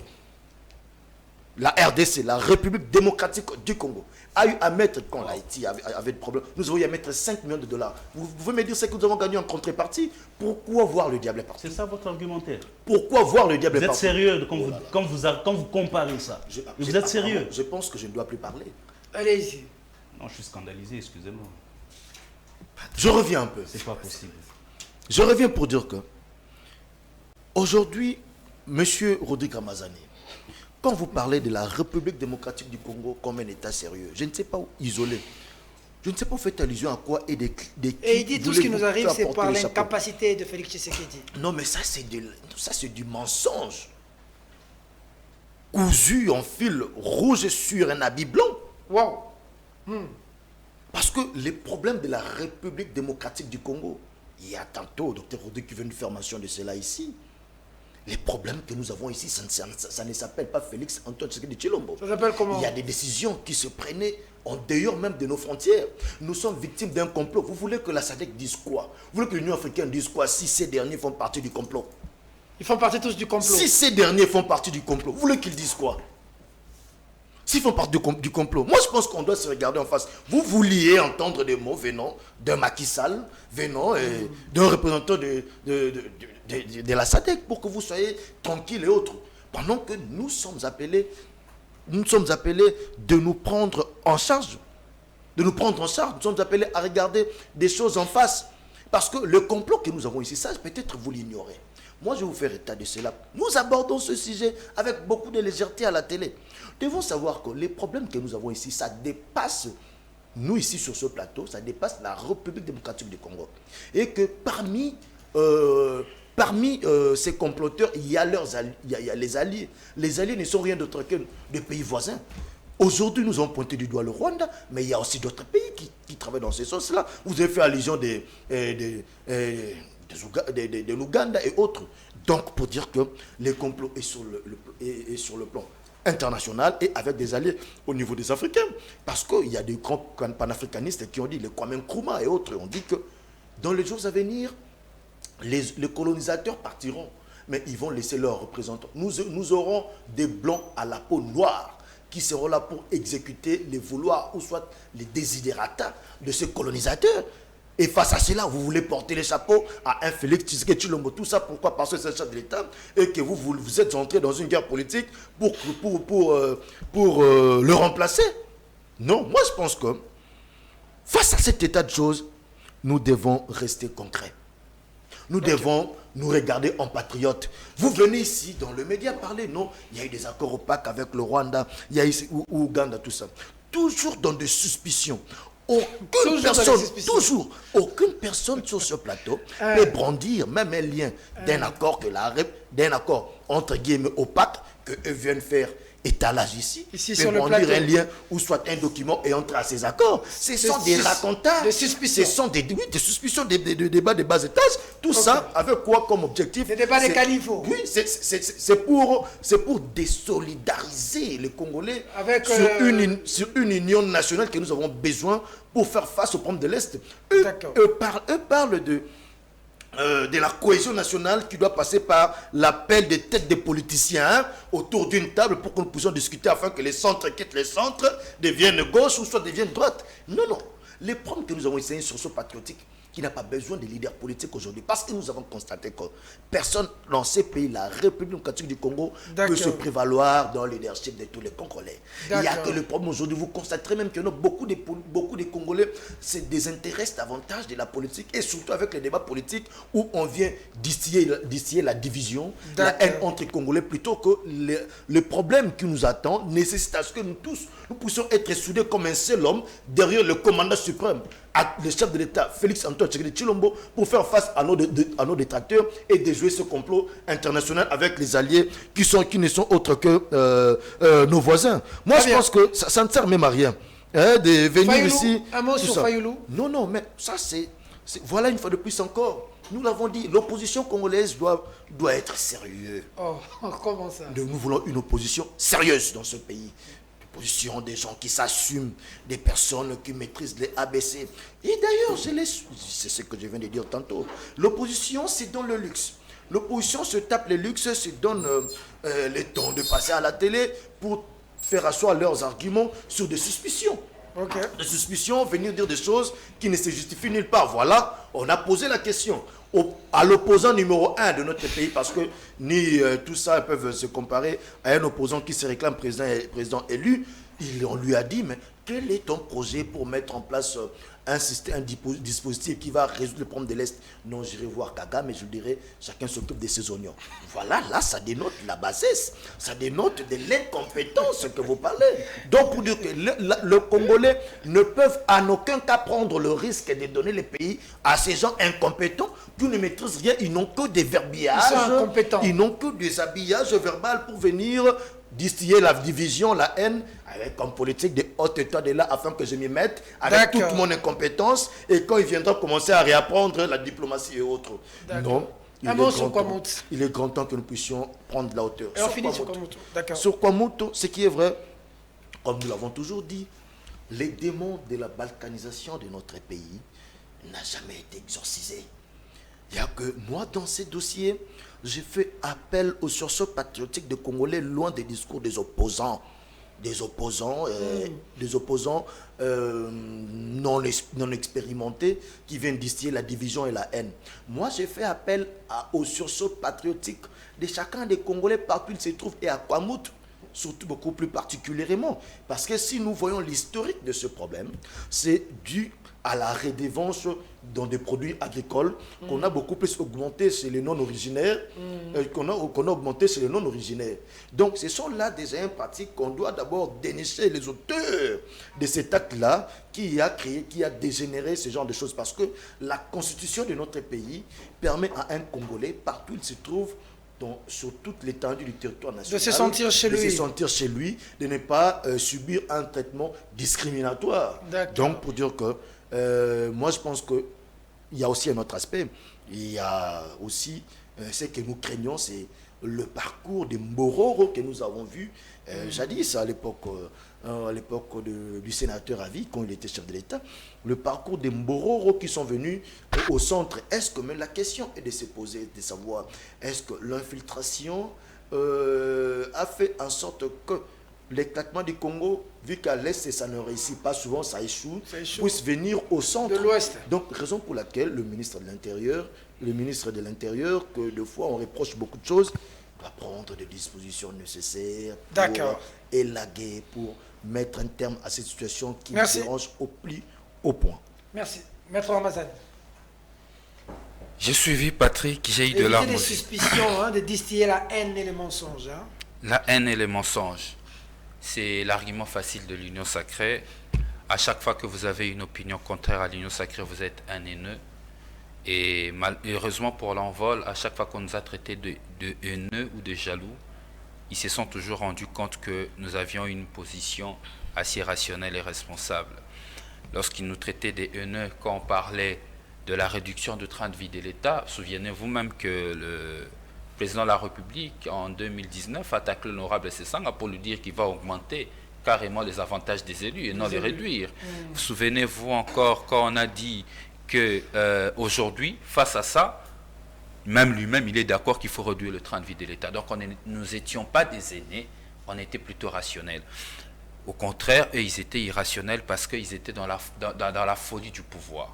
Et après, on a dit que l'état de siège était une mauvaise décision. Nous étions encore haineux et jaloux du président de la République. Aujourd'hui, que Samalou Condé est allé, il a vu ce qu'il a vu et a demandé à ce qu'on lève le couvre-feu, et que lui-même, le président de la République, à un moment donné, avait senti les besoins de réévaluer l'état de siège, encore que plusieurs députés aujourd'hui qui étaient contre l'honorable Sessanga, les députés de l'Est évidemment, sont d'accord qu'aujourd'hui l'état de siège était une mauvaise décision.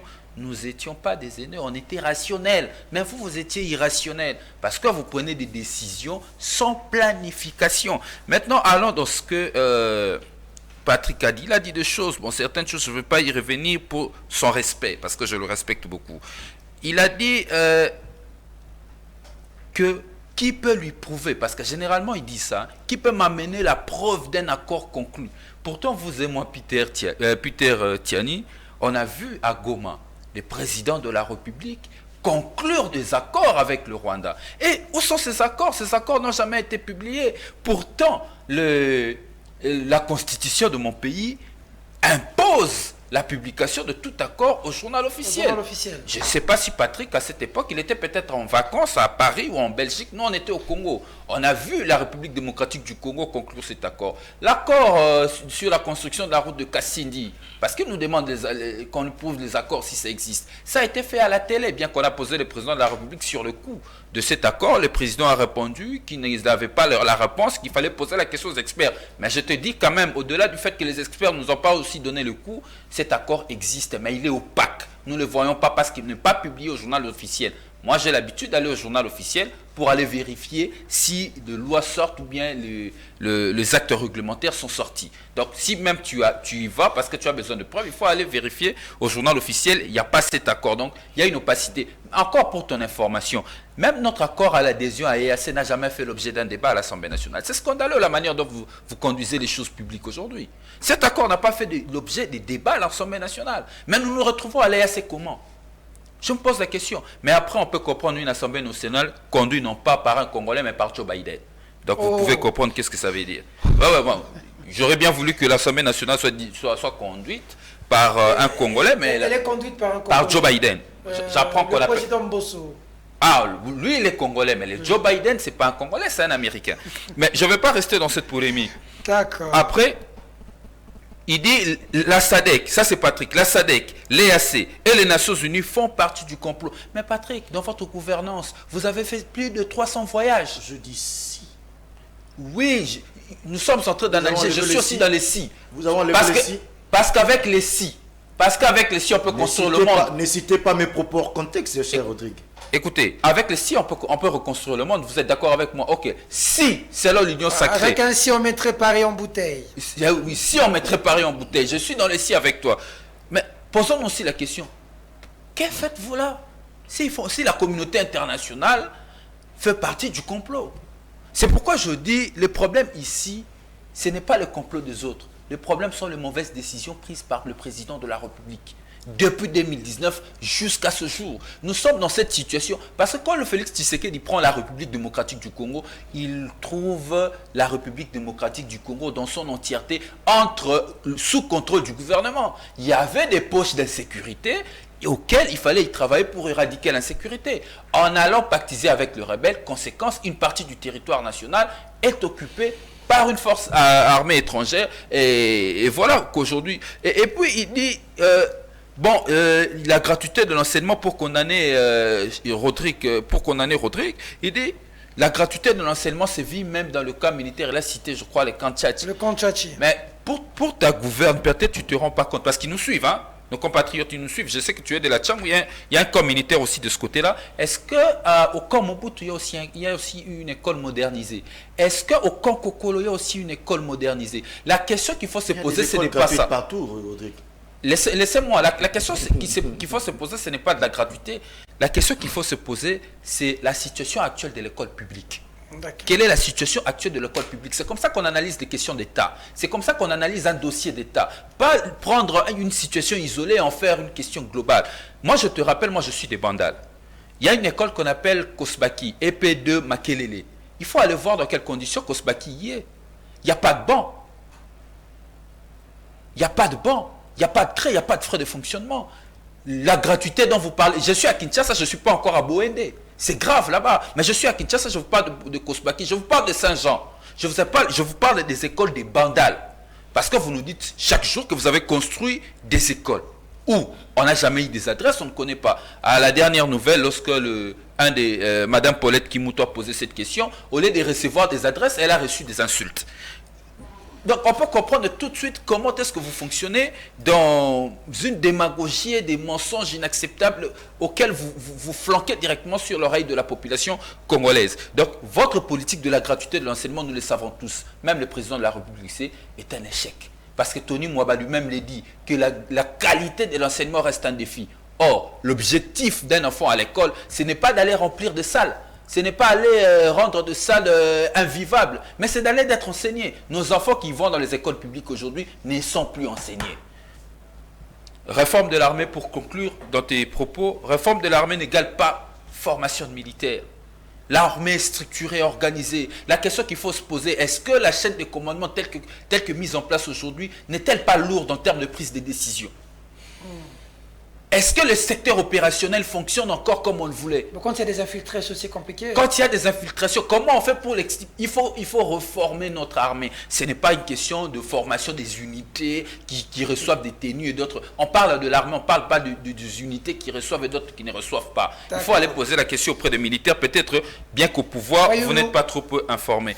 Bon, écoutez, le président Fayoulou a donné ce qu'il avait comme politique diplomatique. Il avait en face d'une situation sécuritaire aussi dégradante. Moi, je ne veux pas, comme le disait Rodrigue, je ne veux pas me faire porte-parole de le CIDE. Je crois qu'ils sont mieux placés pour venir défendre. Qu'est-ce que vous en pensez? Patrick Makanga dit donc, vous savez, l'opposition, vous n'avez jamais de propositions concrètes, vous êtes là seulement pour critiquer. Voilà qu'on vous pose des questions précises, vous pataugez. Mais ce n'est pas à l'envol, ce n'est pas surtout à nous l'envol qu'on va parler en termes de propositions. Nous sommes d'abord une force de proposition. Les propositions, nous n'avons cessé de le faire. Nous l'avions dit, même lorsqu'ils ont proclamé l'état de siège, que l'état de siège était une mauvaise décision. Ce qu'il fallait faire aujourd'hui, c'était de construire une armée forte par des réformes. Nous l'avions dit. Nous avons même donné des lignes à suivre. Ce n'est pas à l'envol qu'il faut apporter ça. Le président Fayoulou, bon, lui n'est pas opposant, il est résistant. Je ne sais pas de qui il parle. Le président Fayoulou n'est pas un opposant. Nous sommes de l'opposition. Le président Fayoulou est un résistant. Nous, qui sommes à l'opposition, nous l'envol. Nous ne cessons de faire des propositions, notamment la réduction de train de vie de l'État. C'est toujours l'envol. Très bien. Le processus électoral consensuel, c'est toujours l'envol. Très bien. En termes de propositions, ce n'est pas les partis dirigés par l'honorable Délice Sanga qui va tarir en termes de propositions. Même Patrick Makanga le sait. D'accord. Kwamout, c'est un mot. Kwamout. Je crois que pour la situation de Kwamout, l'honorable Sanga, récemment, il a adressé une question orale avec débat au vice-premier ministre de l'Intérieur, afin d'élucider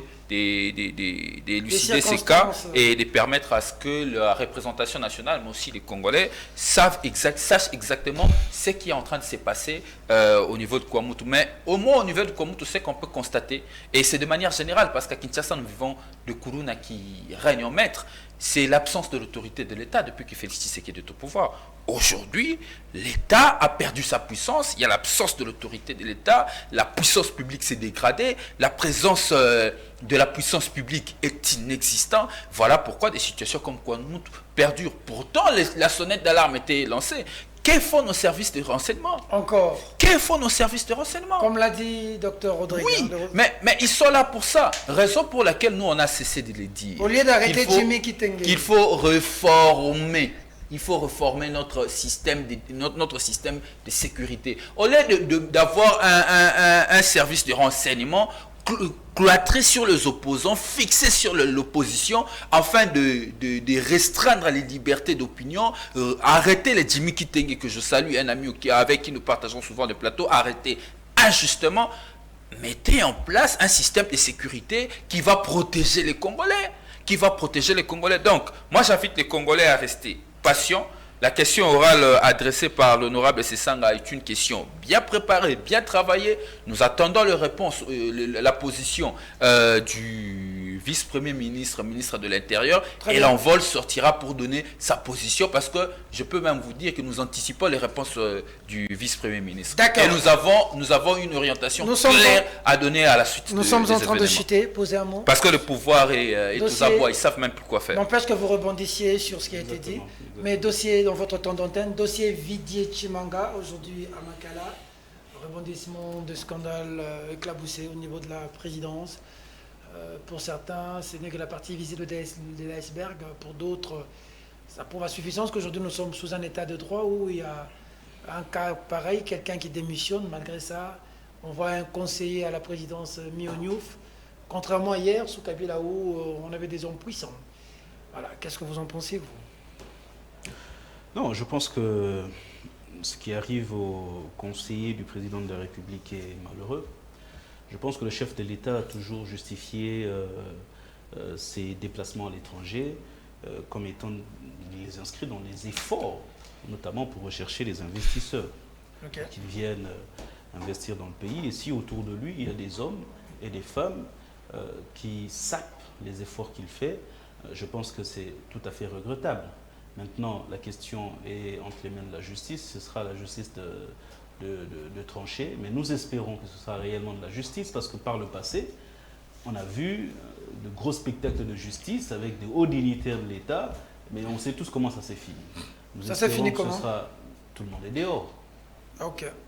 On entre et puis on sort. Nous espérons que ce n'est pas un nouveau théâtre parce que ça, ce serait tout simplement de la distraction encore. Et que nous n'aurons en réalité pas démarré véritablement cet état de droit que tout le monde cherche. C'est juste une promenade de santé à Makala et puis on sort. J'espère que non. Ok. Je voudrais quand même revenir sur les propos de Patrick. Je sentais comment vous piaffiez d'impatience pour rebondir. Lorsque j'ai parlé de l'embargo qu'il a été levé, je ne suis pas du côté des complotistes. Excusez-moi, je vous dis la vérité. C'est ça la vérité. La vérité, c'est qu'en 2008, je n'ai pas de mémoire le numéro de la résolution, mais le Conseil de sécurité a pris une résolution levant l'embargo sur les armes pour le gouvernement congolais. Il a gardé cette obligation de notification sur certaines armes. Pas sur tous les armes, mais sur certaines armes. Mais en le disant, ce n'est pas que je fais le porte-parole. Si vous pensez d'ailleurs que le Conseil de sécurité complote contre nous, ça c'est vous, je ne suis pas leur porte-parole. Je dis simplement, et où est-ce que je vais en venir, c'est que je vais vous poser une question. Vous connaissez, vous, un pays sous embargo qui sur les armes et qui ne s'est pas défendu ou qui n'a pas trouvé les moyens de se défendre? Depuis Cuba jusqu'à la Corée du Nord, de l'Est à l'Ouest du monde, citez-moi un seul pays sous embargo qui n'a pas su se défendre par après. Ne justifiez pas la faiblesse dans laquelle vous maintenez notre armée par des arguments fallacieux. Excusez-moi, le Cuba a été sous embargo durant des années. Ils ont fait échouer l'opération de la baie de cochon. Des Américains qui l'ont piloté. Allez en Corée du Nord.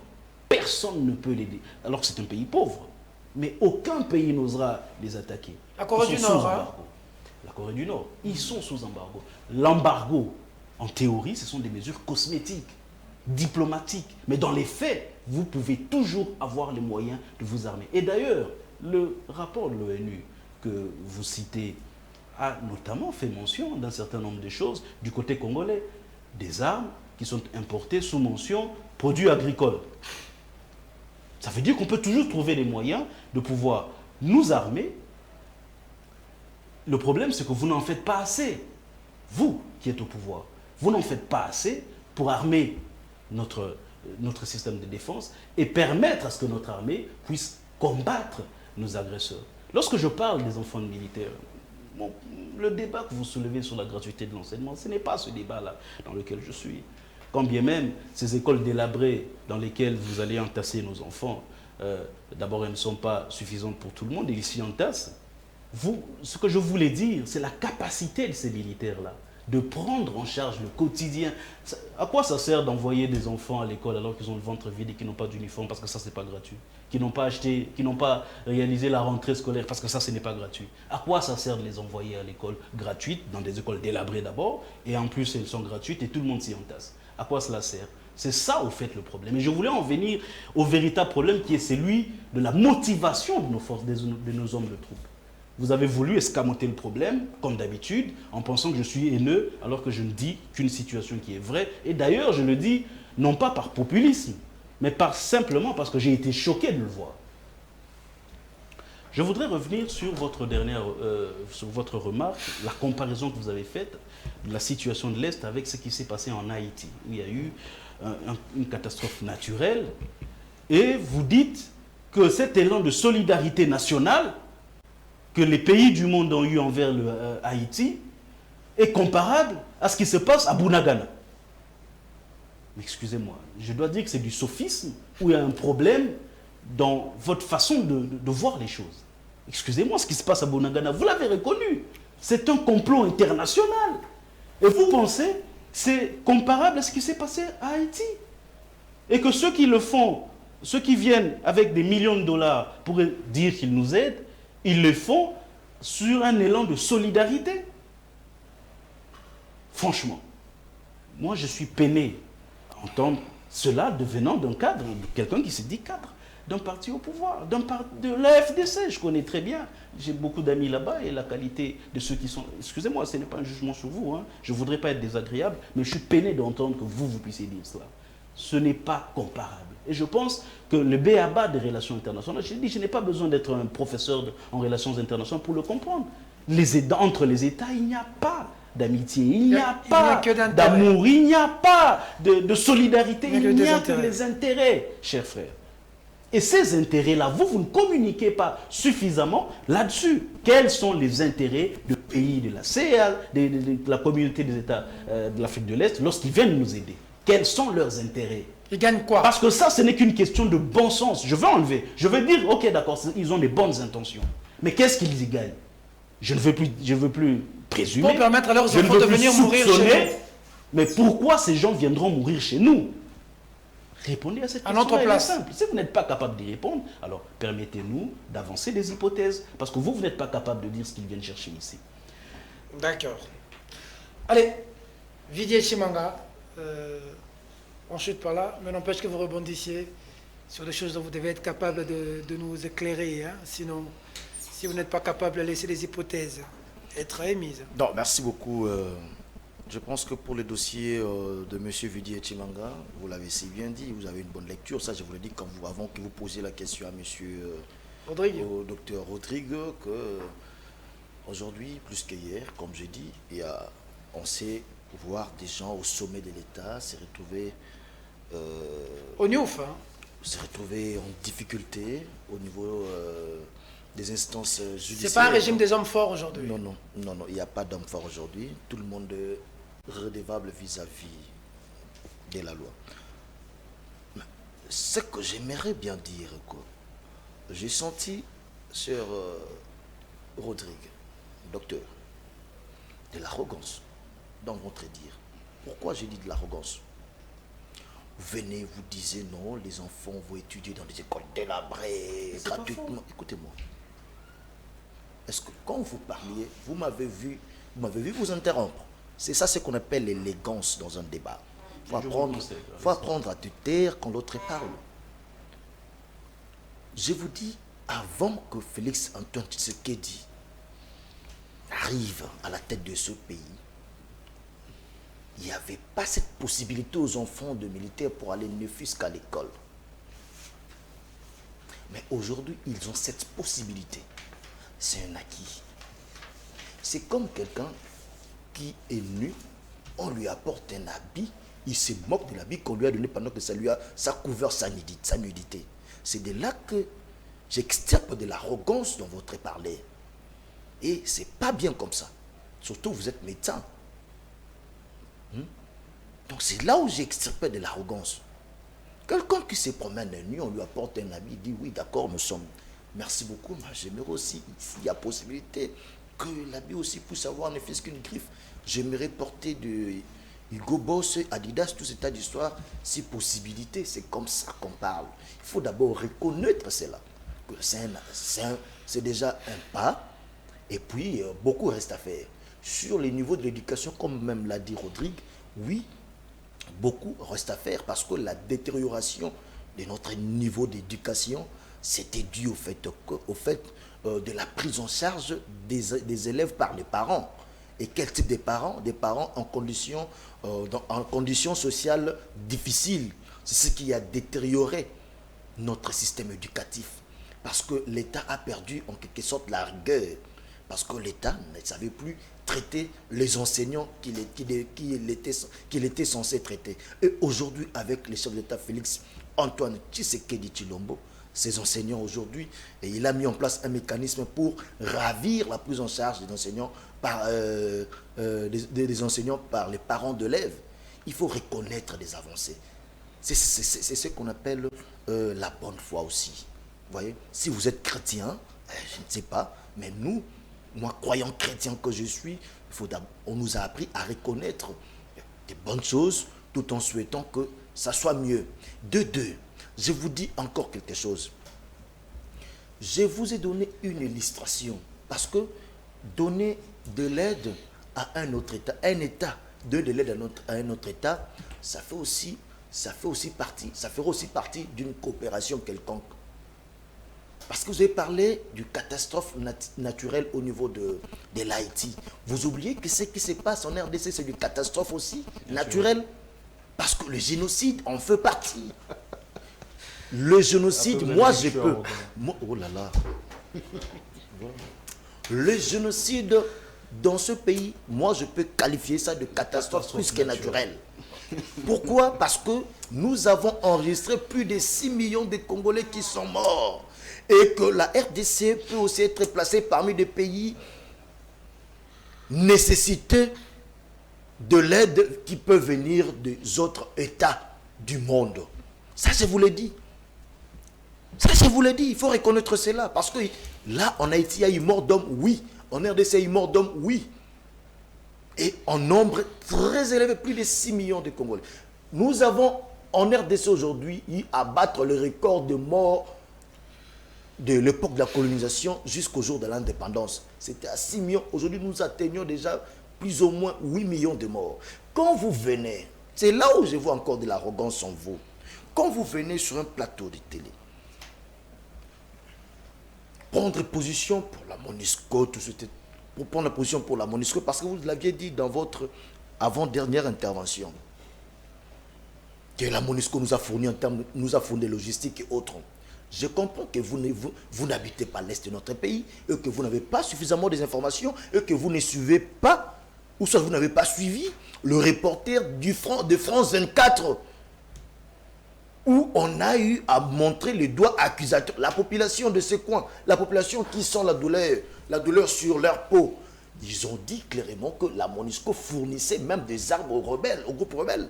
Et vous, aujourd'hui, vous passez sur la télé avec tant d'arrogance possible, dire que non, la MONUSCO nous a fourni en logistique. Mais moi, je vous dis d'emblée que la MONUSCO nous a aidés en une seule chose, nous a aidés à préparer les groupes rebelles, à avoir suffisamment d'armes, suffisamment de munitions pour que nous nous retrouvions dans la situation que nous avons aujourd'hui, avec la situation de l'occupation que nous avons des Bunagana aujourd'hui. Nous sommes de la jeunesse et qu'on doit prendre de la hauteur. Nous ne devons pas faire un débat qui nous fait reculer, mais nous devons regarder et écouter notre peuple. Quand M. de l'Envol, mon cher ami que j'apprécie beaucoup, Rodrigue Ramazani, maître Rodrigue Ramazani, il vient dire que non, l'état d'essai était une mauvaise chose. J'ai dit non, c'est faux. Parce que l'effet pour l'armée congolaise de récupérer ne fût-ce que l'aéroport de Boga, plus d'une décennie occupé par le rebelle, le permettant même à faire évacuer nos ressources, nos matières premières vers des destinations inconnues. Ne vous pousserez pas à dire que l'état de siège était une mauvaise chose. Quand on vous a posé la question, je vous ai dit, donnez-nous un lien ou un document. Vous avez beaucoup de documents, vous voyez. Vous avez beaucoup de documents là. Donnez-nous, ne fût-ce qu'un papier de vos documents ou un lien au niveau des téléphones qui montre à suffisance que non, il y a eu des accords opaques que le chef d'État a signé avec ce pays-là. Vous étiez incapable pour me parler des routes du côté Kassindi. Mais vous oubliez, ou soit vous ignorez le fonctionnement du corridor central. Vous savez, il y a un corridor central au niveau de l'Afrique. Et ces corridors centrales, les plans directeurs ont été mis en place par des experts avant que le chef de l'État arrive. Donc la matérialisation de ce corridor, là je vous parle en tant qu'expert dans le domaine des transports, la matérialisation de ce corridor n'a pas besoin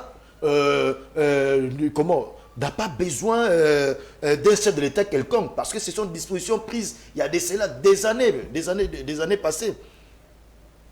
Parce que nous avons un problème, l'Afrique est sous-développée, entre autres, les causes c'est l'intégration régionale. D'accord. Donc ça n'a rien à voir avec Félix Antoine Tshilombo, que vous voulez par des arguments infondés, vous voulez poser vos arguments infondés sur des soubassements qui sont faux. Non. Renseignez-vous suffisamment pour que vous puissiez argumenter en bonne due forme. La réforme, j'atterris en disant ceci. Très bien. Nous ne pouvons jamais parler de la réforme sans pour autant faire allusion à l'homme. Parce que dans la réforme, il y a ce qu'on appelle les nouveaux vents. Les nouveaux vents, il y a aussi les ressources humaines qui comptent. Quand déjà au niveau de l'armée, on est en train de recruter de nouveaux éléments, ça suffit. Donc ça fait aussi partie du processus de la réforme. Quand au niveau de l'armée, on est en train de former des unités spécialisées, cela fait partie du processus de la réforme. Quand vous parlez de commandement et autres, ça fait aussi partie de réforme. Mais néanmoins, il ne faut pas nier le fait qu'il n'y a pas eu que le recrutement des ressources humaines au niveau de l'armée ne fait partie de la réforme. Il ne faut pas nier que la formation de ces unités spécialisées fait partie, plutôt que cela ne fait pas non plus partie de la réforme. Nous devons apprendre à accepter le pas qui est fait par le chef de l'État. C'est ça, faire une opposition aussi responsable. Parce que nous voyons, nous tous étions bébés. Nous avons toujours vu quand une fois bébé, que l'enfant commence à faire le premier pas, on n'a jamais vu des gens venir dire non mais toi tu ne sais pas marcher, mais comment qu'est-ce qu'on fait? Nous tous on vient là, on encourage d'abord le premier pas et nous aidons l'enfant à faire d'autres pas. Le chef d'État Félix Antoine Tshisekedi Tshilombo, il est venu, il est en train d'évoluer dans tout le domaine. Il est en train de mettre le pays sur le rail du développement, sur le rail de l'espoir. On reconnaît d'abord cela et nous lui demandons d'en faire davantage parce que les attentes de notre pays à la taille d'un continent, les attentes de notre population d'un pays à la taille d'un continent sont énormes. Et nous lui demandons d'aller encore davantage. Il faut un second mandat pour ça. Les changements ne pouvaient en aucun cas intervenir en 5 ans. Parce que même en termes de remèdes économiques, de remèdes politiques économiques, de remèdes, disons, de remèdes structurels, ne vous prend pas moins de 10 ans. Ne vous prend pas moins de 10 ans de remèdes économiques structurels. Donc pour dire que ce n'est pas dans 5 ans qu'on veut faire le bracadabra, qu'on veut utiliser des bâtons magiques pour échanger les tout. Moi je comprends que c'est les discours de l'opposition parce que vous voulez vendre du produit périmé à la population comme si le changement interviendrait.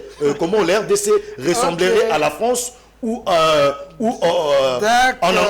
Angleterre dans 50 ans. L'Allemagne d'Afrique. Mais néanmoins, je vais dire une chose, j'atterris en disant ceci, que sachez-le que Londres, pour mettre en place son système d'égout, a pris 18 ans.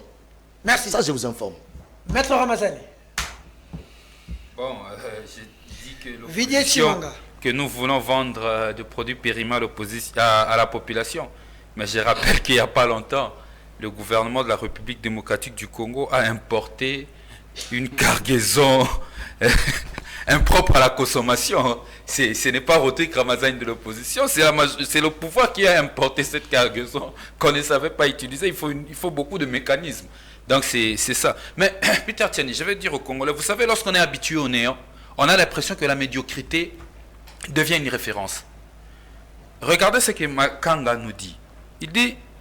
Il donne un exemple pour justifier l'échec de la gratuité. Il dit, un enfant à qui on donne des habits troués pour se couvrir, il doit se limiter à dire merci. Donc pour dire aux Congolais que tant soit peu, il dit aux Congolais d'accepter la médiocrité. Cette médiocrité qu'on vous donne, acceptez-le comme ça. Même si l'école Kosbaki, EP2, Makelele Bandal, qui a formé plusieurs cadres de ce pays, se retrouve dans un état délabré où il n'y a pas de bancs, alors que le ministre de l'Éducation, le ministre de l'EPSP n'a cessé de nous vanter la construction des écoles. Non. Habituez-vous à cette médiocrité.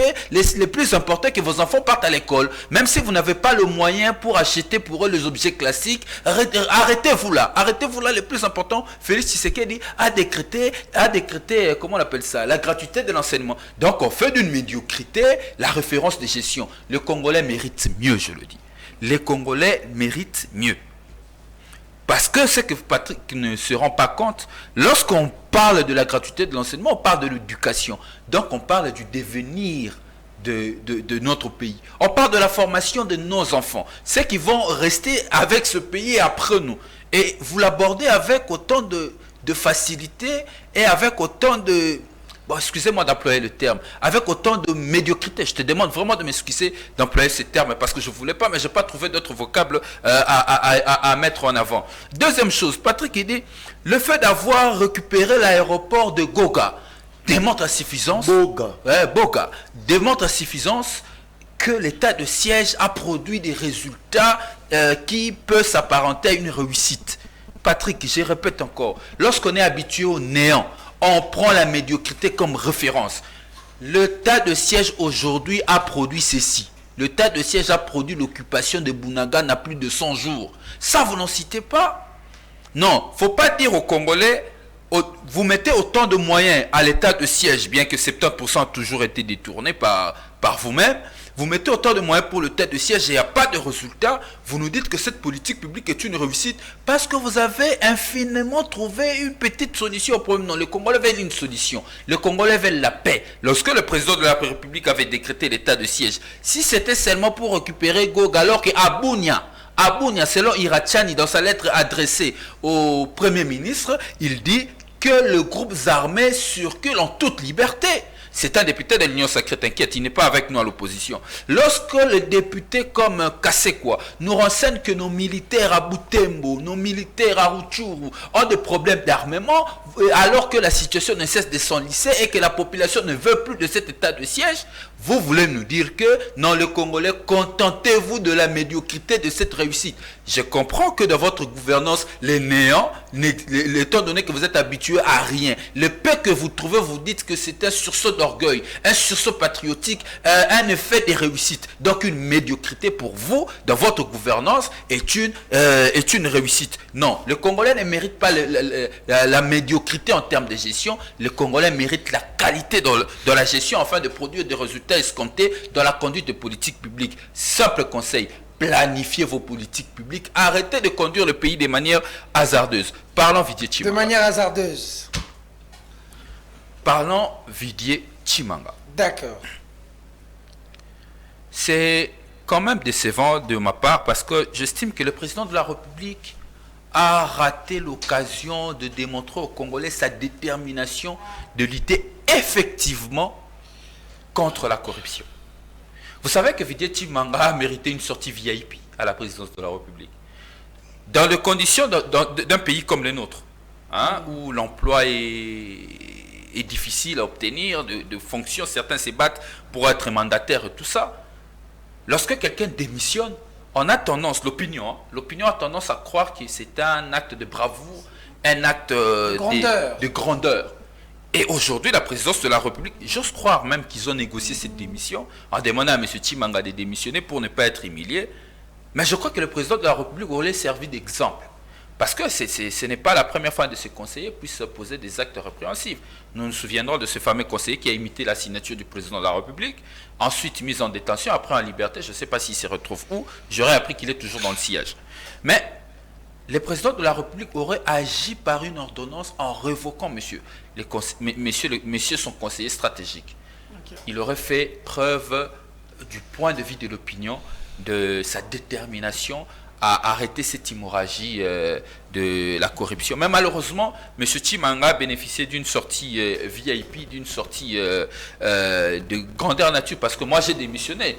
Ma simple démission, j'ai vu au cabinet du ministre de la Défense, j'ai vu le déferlement qu'il y a eu au niveau de la toile, j'étais étonné pour un simple acte de démission que les Congolais le prennent comme ça. Mais aujourd'hui, face à cette situation où... mais quand j'ai suivi la vidéo, j'ai constaté que les investisseurs au Congo étaient exposés à beaucoup de dangers. Je comprends pourquoi le climat des affaires au Congo ne cesse de se détériorer. Ça, c'est l'affaire que nous avions tous vue. Mais qu'est-ce de ce qu'on n'a pas encore vu? Qu'en est-il de ce qu'on n'a pas vu? Ça, c'est sorti parce que monsieur le conseiller était piégé. Mais c'est une situation que plusieurs investisseurs vivent sous Félix Tshisekedi alors qu'il a mis au devant sa détermination de lutter contre la corruption. Je crois que le centre l'a rappelé ici par Dr Rodrigue que aujourd'hui le tombeau est vide, comme on a l'habitude de le dire. La plupart des conseillers du président de la République, la plupart des personnes qui ont été citées dans des détournements, mais aussi dans les actes de corruption, sont en liberté. Il y a encore une image, il faut rappeler, il faut être factuel. Il y a encore cette fameuse affaire avec un coordonnateur de l'APLC dans une banque de la place où il a été filmé en train de demander des actes de corruption. Donc, en fait, c'est un peu ce que disait Miguel Servante. Dis-moi qui tu fréquentes, je te dirai qui tu es. En conclusion, j'aimerais conclure là. Miguel de Servante a fait une très bonne résumé de tout ce fait que je viens de relater. Les problèmes qui se posent aujourd'hui, c'est un problème de leadership au niveau de la République. C'est un problème de directive à suivre et de priorité à démontrer. Mais malheureusement, le président de la République est ailleurs que dans la gestion de vrais problèmes d'État. Donc, les investisseurs dans notre pays sont en danger. Les investisseurs ne viennent pas après autant d'années. Oui, ils sont en danger. Ils ne viennent pas après autant d'années parce que la corruption a atteint des proportions inexplicables jusqu'à des niveaux où on ne pouvait pas imaginer que des commissions, des rétrocommissions se font. Encore que sous ce régime, la rétrocommission a été institutionnalisée. Oh, ce n'est pas moi. Le président de la République, je le dis, je ne change pas. Le président de la République, je le cite, c'est mon président, hein, expressis verbis, il dit la rétrocommission n'est ni un acte de détournement, ni une corruption. Il s'agit c'est une pratique. C'est une pratique instituée. Donc, cette pratique a été instituée d'où plusieurs conseillers du président de la République qui ont été cités dans les affaires 100 jours, qui ont été cités dans les affaires Chilengelou, jusqu'aujourd'hui, comme c'est une pratique qui est institutionnalisée et que Vildjié Tshimanga avait trouvé que c'était normal, ils ont l'habitude de le faire. Conséquence, jusqu'aujourd'hui, les Congolais sont devenus très sceptiques. Et moi, je dirais toujours à nos Congolais, vous méritez mieux. Vous ne méritez pas une médiocrité en termes de gestion de gouvernance publique. Ils disent qu'il faut encore un autre mandat pour changer les choses. Non, si encore... Non, c'est pas pour... Ça sera pour amplifier. Vous savez, les premiers mandats, généralement, le premier mandat, c'est le mandat où on imprime beaucoup plus de rigueur pour espérer obtenir un second mandat. Et on imprime beaucoup plus de regard pour espérer obtenir un second mandat. Et dans la plupart des cas, dans le second mandat, surtout pour les pays africains, les dirigeants se disent que bon, comme il y a Asuka, il y a robinet et tout ça. Donc, il n'y a rien à espérer avec cette gouvernance de Félix Tshisekedi qui a brillé par... qui a brillé par la mégestion. Et Rodrigue et Patrick Makanga a écrit beaucoup de choses tout en oubliant que l'émission est terminée. Allez, merci à l'équipe technique qui a été de mèche avec nous. Merci à vous, mes invités, d'avoir répondu affirmativement à notre invitation. Pour son édifice, le Congo a besoin de la participation de nous tous. Voilà, c'est ça, c'est ces débats républicains, c'est des chocs d'idées qui pourra jaillir la lumière. Le substrat, c'est pas la quintessence pour aider la nation à avancer. J'ai eu des échanges, un débat houleux avec le vice-gouverneur Gekoko Moulumba, qui est un grand frère à moi. J'ai eu des échanges très houleux avec lui au sujet de la plainte. J'ai appris qu'il aurait contre l'épouse de Jean-Marc Kabound. Voilà, donc je vais continuer à avoir des débats houleux avec lui et aussi avec pour que beaucoup de choses ne donnent pas l'impression d'un acharnement. C'est connu de tous que je ne suis pas un proche de Kabound, je ne suis pas un, mais je suis quand même proche de Gekoko. J'ai beaucoup de Congolais qui m'ont appelé pour me dire que on t'a vu très très proche du vice-gouverneur Gekoko, pour lequel tu t'es longuement battu. Regarde ce qui se passe aujourd'hui. Je vais vous confirmer à la télévision que j'ai des échanges très houleux avec le vice-gouverneur, très houleux, des échanges chauds. Je crois qu'on va atterrir. Il est très important que Gekoko, que j'aime beaucoup, il faut toujours qu'on préserve son image. Il a beaucoup fait pour son coin, ça s'appelle Kingabwa. J'aimerais préserver son image. Dites au gouverneur, vice-gouverneur Gekoko que Peter Tienne, il le cherche d'ailleurs. Allez, autre dossier, c'est des dossiers qui vont être gérés dans le cri du peuple. Il y a des dossiers que je ne peux pas gérer ici. Le cahier des charges de cette émission ne permet pas sur les deux questions envoyées. Soyez optimistes. Battez-vous pour le pays. Comme Kennedy a dit. Ne vous posez pas la question de savoir qu'est-ce que le pays va faire pour vous. Mais posez-vous la question de savoir qu'est-ce que vous allez faire pour votre pays.